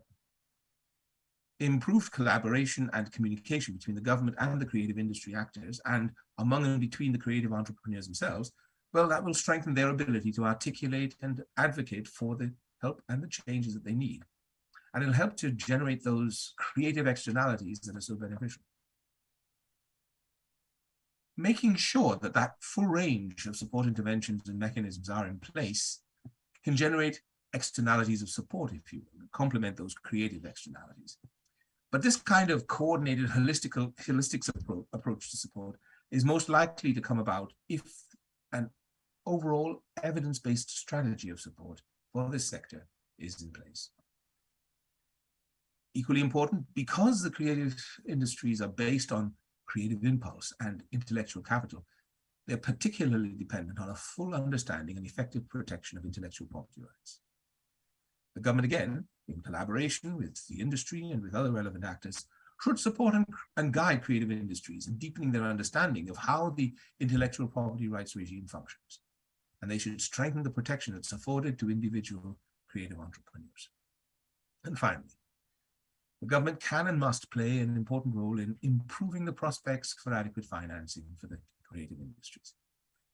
Various forms of direct and indirect funding are possible, as mentioned earlier. Where appropriate partnerships exist, some of this direct funding could be provided through the umbrella organizations or associations of the creative sector, reducing the administrative burden on the government, improving targeting. Different forms of finance may be needed for funding the productive activities of the creative enterprises than for funding the commercialization of their eventual output. The government can also assist in arranging or directly funding risk mitigation mechanisms, for example, first loss guarantees. The amount of funding required for this might be actually quite manageable, given the relatively small size of the investments in question. Financial regulators could work with the financial industry to explore options for new financial instruments that are better tailored to the specific requirements of the sector and consider how these should be treated from a prudential and regulatory perspective. And finally, the improvements in the data on the sector and the definition of its economic contribution, well, they should both improve the financial sector's understanding of the value-creating potential of the creative industries and help to overcome their reluctance to provide adequate funding on appropriate terms to support the creative sector's activity and future growth. This is indeed a broad agenda, but it is justified by the still unrealized potential of the creative economy. I can only hope that my remarks have helped to underscore how big the return on this investment will be. Thank you very much.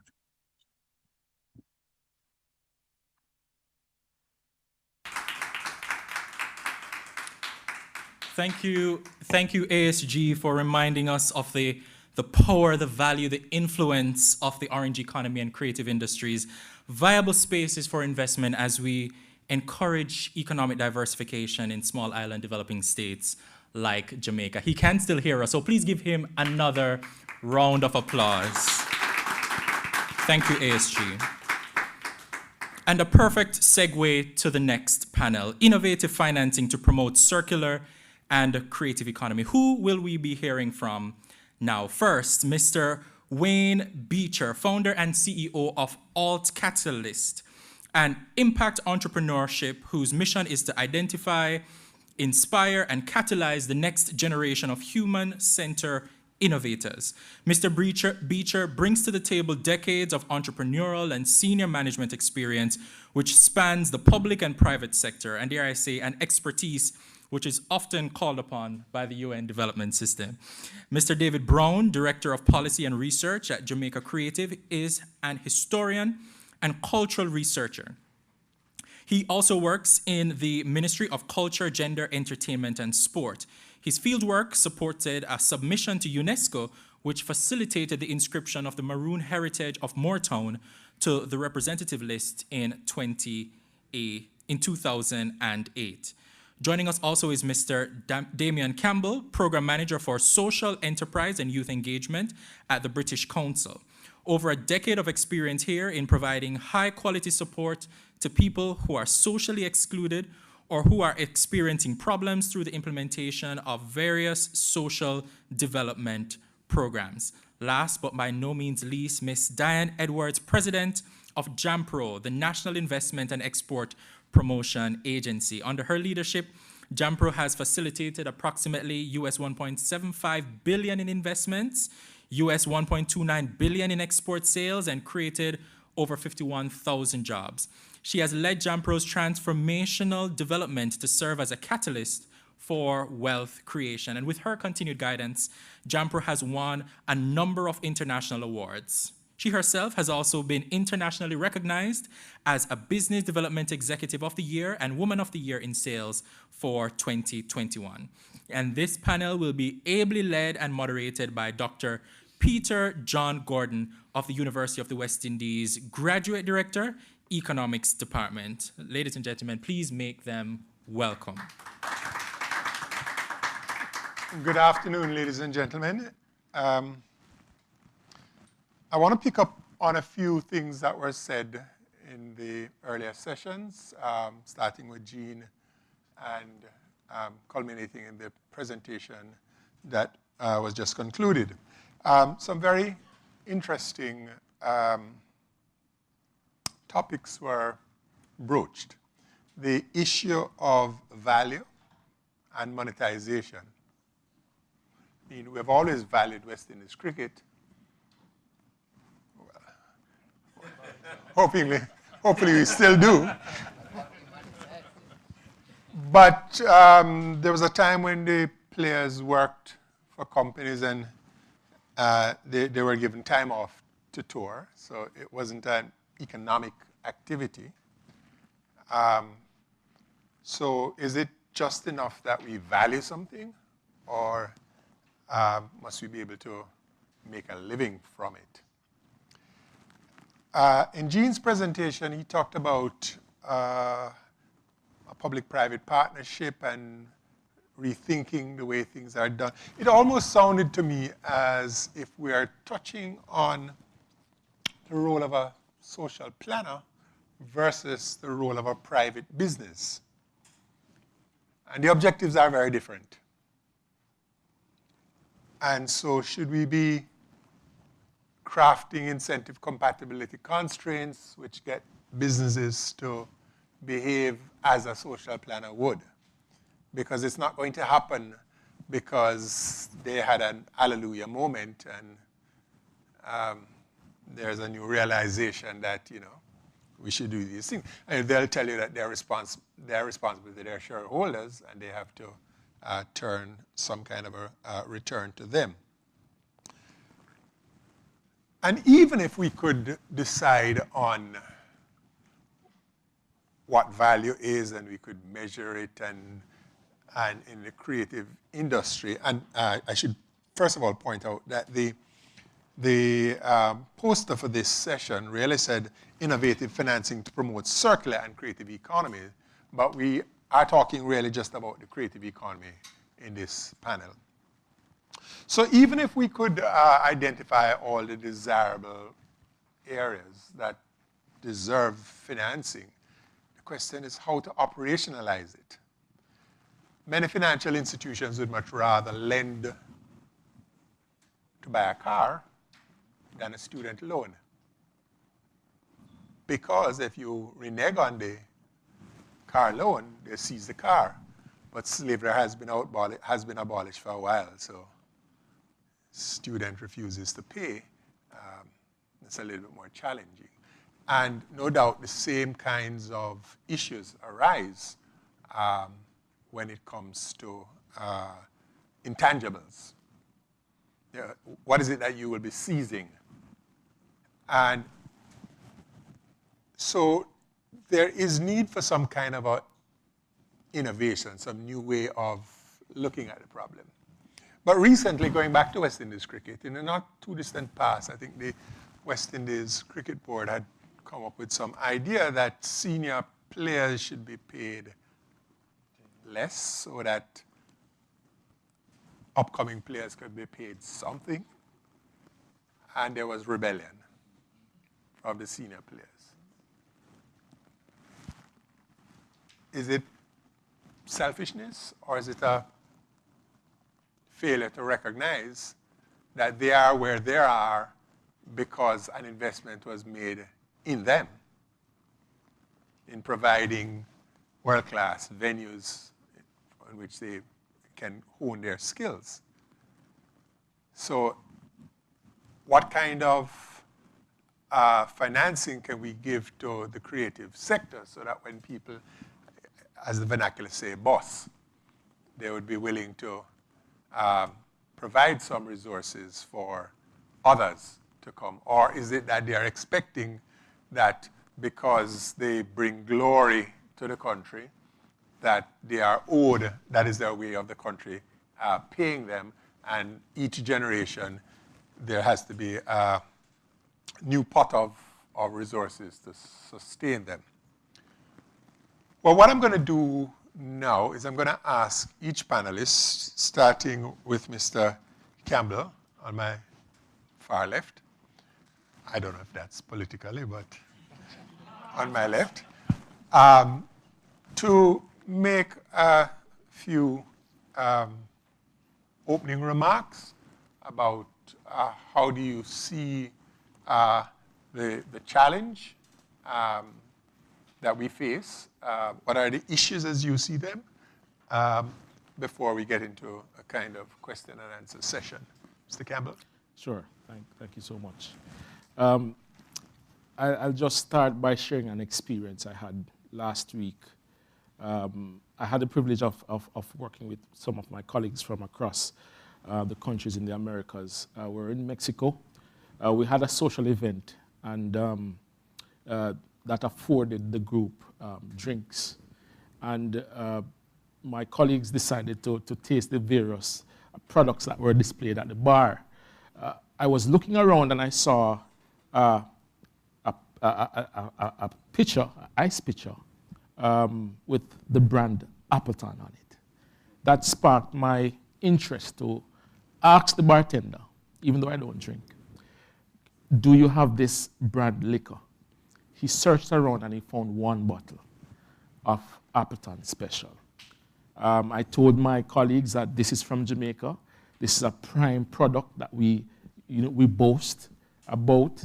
And throughout that process, they took a shot, a taste of the liquor. And interestingly, that was the high point of their evening, not how it changed their thought process in any way, but just the fact of the taste, how unique it was. And what came across to me is how can we, as a Jamaica, across the cultural and creative industries, package whatever product or service we have so that people around the world can really taste the brand Jamaica. And from there, I started to think more about this event.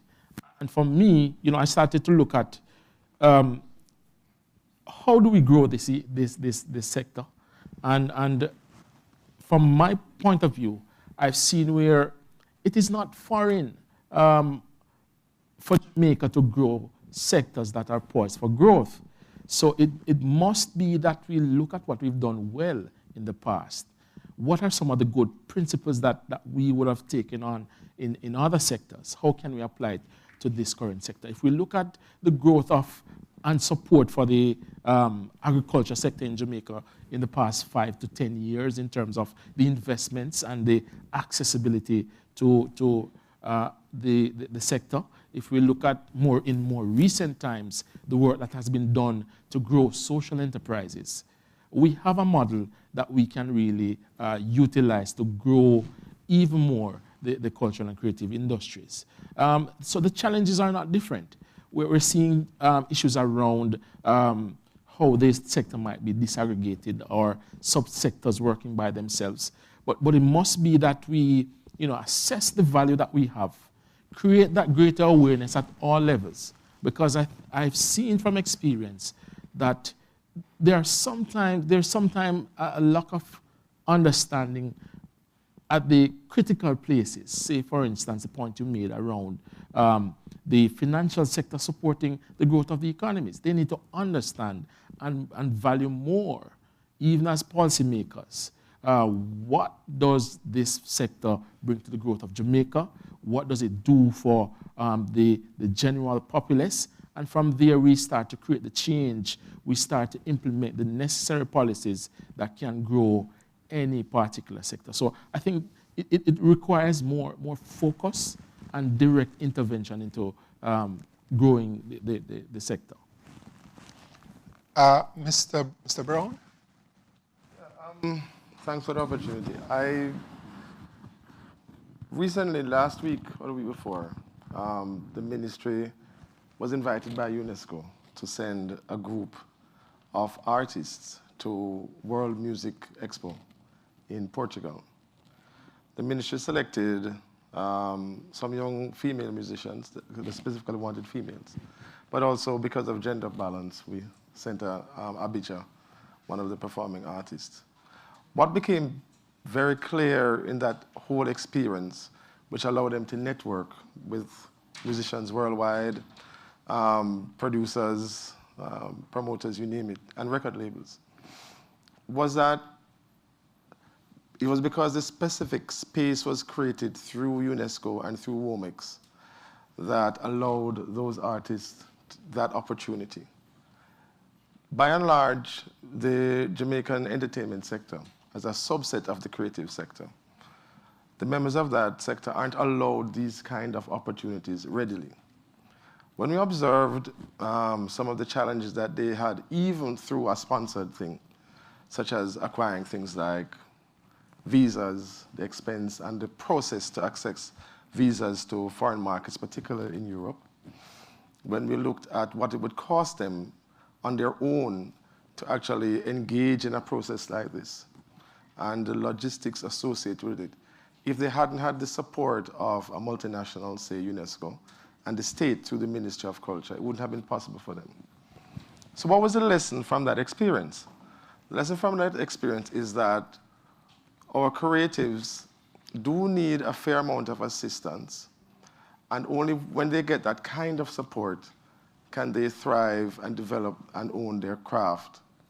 If you think about what we call the small or the upcoming musicians, not comparable to like the Shaggies or the Shenseea or Warsaw, what is it that causes them to really thrive? They have done so purely because of their creative genius. If you think about it, the majority of Jamaican artists, musicians I'm talking about, Bob Marley or so, have thrived in spite of a government structure, outside of a formal structure. Suppose we were to provide that structure for them to become more engaged in, how much more exponentially would they develop?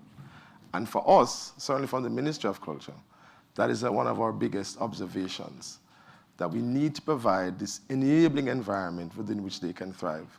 And later on, we can get some more specifics about what the ministry is doing. Okay, thank you very much. Mr. Edwards? Thank you, and thanks a lot to UN Jamaica for giving us this opportunity. I think this is a fascinating topic. For my sins, I used to work for Appleton, and I did brand building for Appleton for 10 years in London. So I know exactly what you're talking about. And Mexico used to be our #1 market. So it's an interesting story. But I think I would like to take this topic from another point of view. I think in Jamaica, we've constantly spoken about talent and not about business. We've spoken about talent in sport, we've spoken about talent in athletics, but talent is only the raw material to create a business.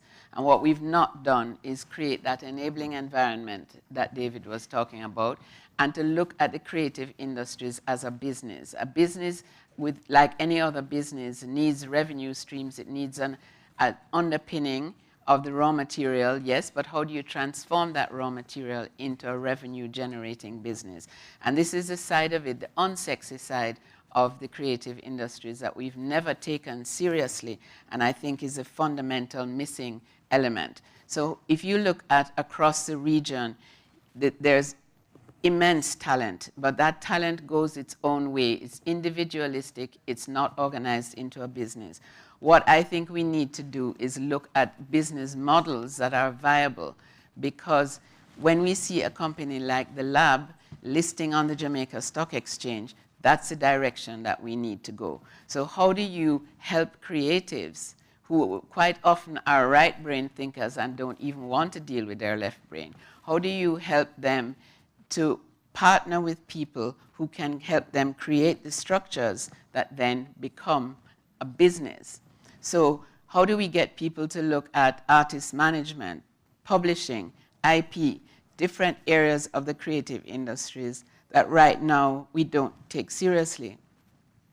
How do we de-risk the industry so that financiers start to understand that there is a huge business in creative industries? How do we create a Pixar in Jamaica that does animation for blockbusters? How do we create, through digitization, new business models that will help our creatives to thrive? And that's really what we're about at JAMPRO. How do we create the tax incentives and the support programs? So we've been talking to government a lot about how do we create those business structures, because that's the missing. We have no film fund, for instance. We can't support young directors, screenwriters, etc., in taking their product to market. So we created a propeller program, that's the name of it, Propeller, with the Jamaica Film and Television Association to finance short films. And we've taken short films to market because our focus is export, because you're not going to grow and you're not going to thrive through selling to 3 million people. So you really have to take creative product to the international market. And so we've taken Propeller films across the world to Cannes and various places like that with quite good success. We have one film called Flight, which won a series of awards through Cannes, in Atlanta, in Guadeloupe. So we have the product, but how do we sell that product? How do we market it? And how do we create the funds and that will underpin the development of this creative industry? If people thrive in Silicon Valley, it's because of venture capital, angel investing, and funding. And if you can't marry the funding with the creatives, if you can't get them to speak the same language and really develop the vehicles and the enterprises that will move them along, then I don't think we will ever realize the potential of creative industries. I'll stop there for a bit. Thank you very much. Mr. BJ. Thank you, Mr. Chair.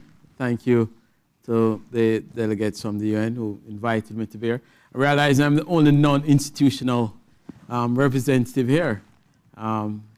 But I used to be institutional, so as an ecosystem player and as an operator now in this space, I'm at the point where I'm getting a bit impatient to see something happen.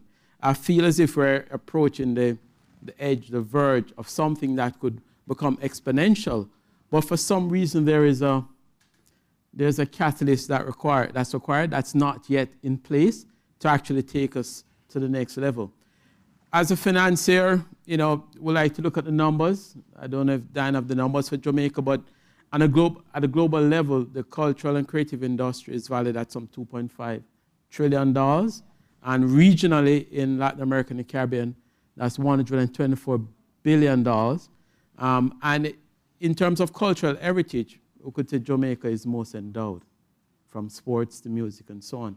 So what has prevented us from actually taking a step towards carving out a greater piece of that pie that could, if once, as you say, unleashed, could have catalytic effect on an exponential growth potential, not just for the industry, but for the entire economy.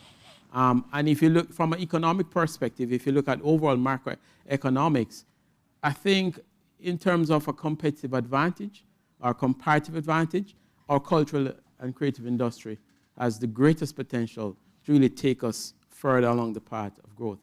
And I think we're going to explore some of the challenges and opportunities there. But certainly what is required, and this is my central theme, is that there's a catalyst required to actually move the ecosystem to a state where it can experience rapid growth. And a couple of years ago, thanks to Denise, we did some work with the UNDP to explore some of the mechanisms that can unleash this kind of rapid growth at an ecosystem level. And we had defined a microcosm of an ecosystem that could be orchestrated to bring finance, entrepreneurship, and regulatory support to catalyze some of these growths. So I'd love to explore that in this conversation. If we look at our elite athletes, is there a story somewhere in there? What was the model? I mean, we've traditionally done well at athletics, but something happened in Jamaica. The model used to be, you go to high school, you run at champs, the scouts from US schools come down, they pick you up and they take you to a US school, and you basically put on a Jamaican jersey when it's time for an international event. And that was your connection. Today, the majority of our elite athletes live and train in Jamaica. So it's not just the talent. There is an ecosystem that supports that talent. It's not just an actor acting in film. There are people behind the cameras. There are skills. In music, it's not just the artistry of the singer and the band. There is a whole industry employing a whole lot of people. But let me go back to our elite athletes. And it's easy to measure when we're talking about them. What is easy to measure? That they are world class. They are world class. They're running 100 meters like anybody else. And the question is, who gets to the tape first? So there's no accommodation for small developing whatever. Now, on other cultural fronts, it might be a little different, but again, reggae music has conquered the world. So again, it has shown itself to be world class. So in developing this industry, I think what the elite athletes have shown us is that standards are important, world standards are important, and they are all oriented to the export market. They were never ever going to make a decent living just running at local trap meets. I mean, they run at local trap meets every so often, but their bread and butter really is on the international scene. Yeah. Building on Diane's contribution earlier, I was fortunate enough to actually do a study on our sports industry when I was at the IDB. And I must say the catalyst for it was around University of Technology and MVP that actually sat down and crafted a business model. We're always fast, but they crafted a business model that brought in expertise and brought in the coaches and brought in the agents and the managers. And, you know, very humble beginning, but 3 years from the start of that business model, we had breakthroughs at the Beijing Games and so on and so forth. So, I mean, the catalyst is easy to identify that once you start to orchestrate an entire microcosm of an ecosystem in a business model, you can see results because talent alone is just not enough. No, it's just, and I can pick up on that because if you look at the hip-hop moguls of this world, how have they created super wealth? They've created a brand through singing. Okay, Rihanna was originally a singer, but Jay-Z took her, molded her, made her into a brand because brands are what really generate wealth. And once she had that brand, then she created Fenty Cosmetics, and she's a billionaire. And that's really where we have to go. So the trick we're missing with our athletes is we're not really extending the brand into merchandising, into different types of revenue generation. And that's where I think we need to go with our creative products as well. You know, where is the video game of Usain Bolt and Shelly Ann? Where is the metaverse location with, you know, Sherika Jackson or whoever? I mean, I'm just throwing names out. Yeah. But the point is there. We need to be creating the products that the world actually wants. Absolutely. The question was raised earlier, or a statement around the role of the government. But I think we probably are jumping a little bit ahead of ourselves. First thing we have to do is identify what is needed. And then ask who is best positioned to give that support. In some instances, it may be the government. But in other instances, can we plug what is going on in the creative industry into the rest of the economy? So the financial services, so that when you know, the creative industries is making a lot of money, it's driving some other businesses which you don't necessarily associate with the creative industry. And I think it was you who pointed out that many of the creative types really don't want to be concerned with mundane bookkeeping, but that mundane bookkeeping is required to excite the owners of capital. Which is why you need those partnerships Right. I was talking about, because I think the partnership between those business people who speak the language of finance. Most creatives cannot talk to a banker because they're just speaking two different languages and the two will never meet. So you have to help them, but they have to be trainable, coachable, willing to listen as well. But you have got to bring in somebody who understands finance, because if you want to scale business, you have to have financial backing. Now, I want to ask over here, what do you think is the potential for the creative economy to support Jamaica's future economic transformation, diversification, resilience building? Is the creative industry, do you see it as something beyond, you know, maybe a little shaggy here, a little this there, pasa pasa? I mean, can it be a serious driver of economic activity? From my perspective,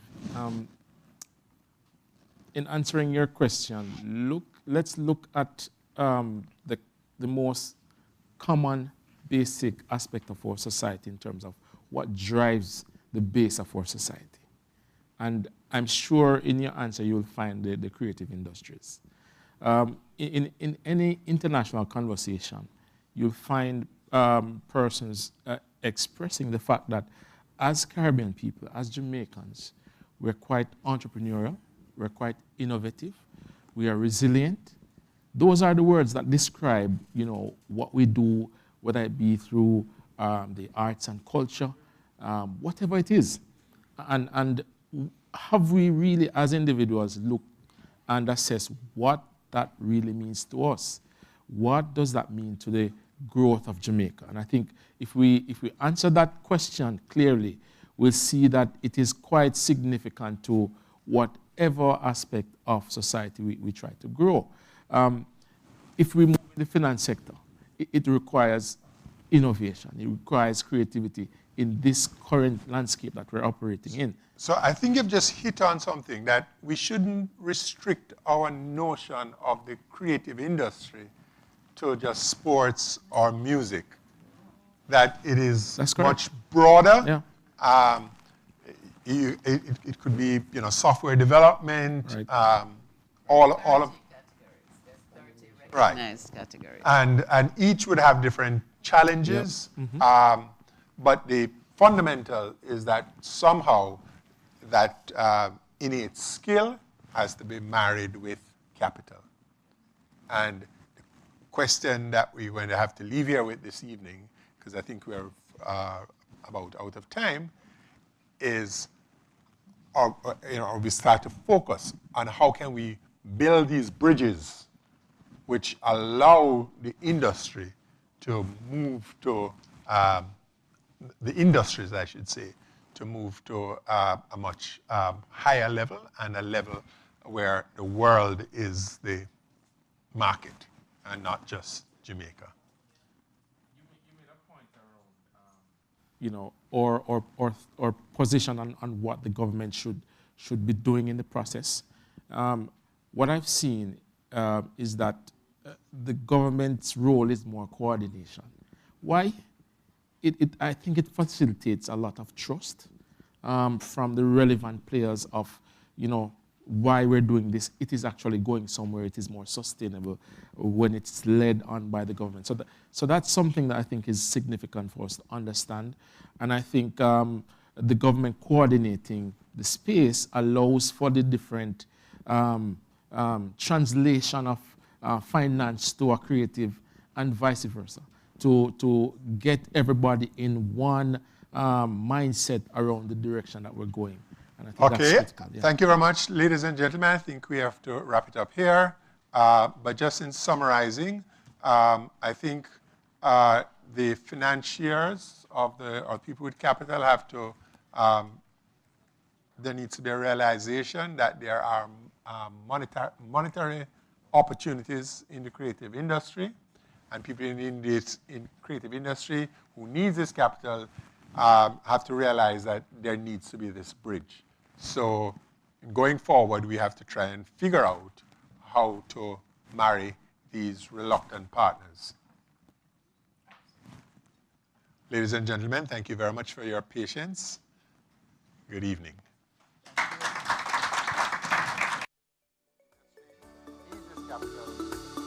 Have to realize that there needs to be this bridge. So going forward, we have to try and figure out how to marry these reluctant partners.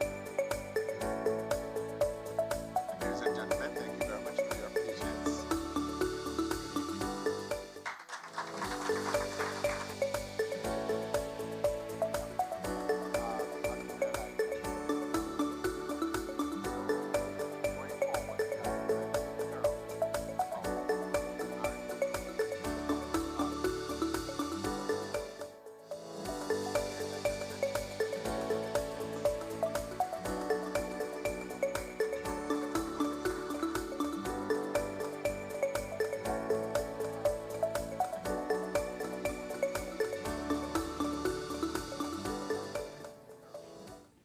Food for thought. Please give them another round of applause, please. Colleagues, thank you all very much for joining us this morning. Till now, we are at the end of what I hope was a personally and professionally impactful experience. We hope you have been capacitated to go an extra mile further in doing our part to meet the Sustainable Development Goals. Please give yourselves a round of applause as we invite Dr. Keneal to do the vote of thanks. Thank you.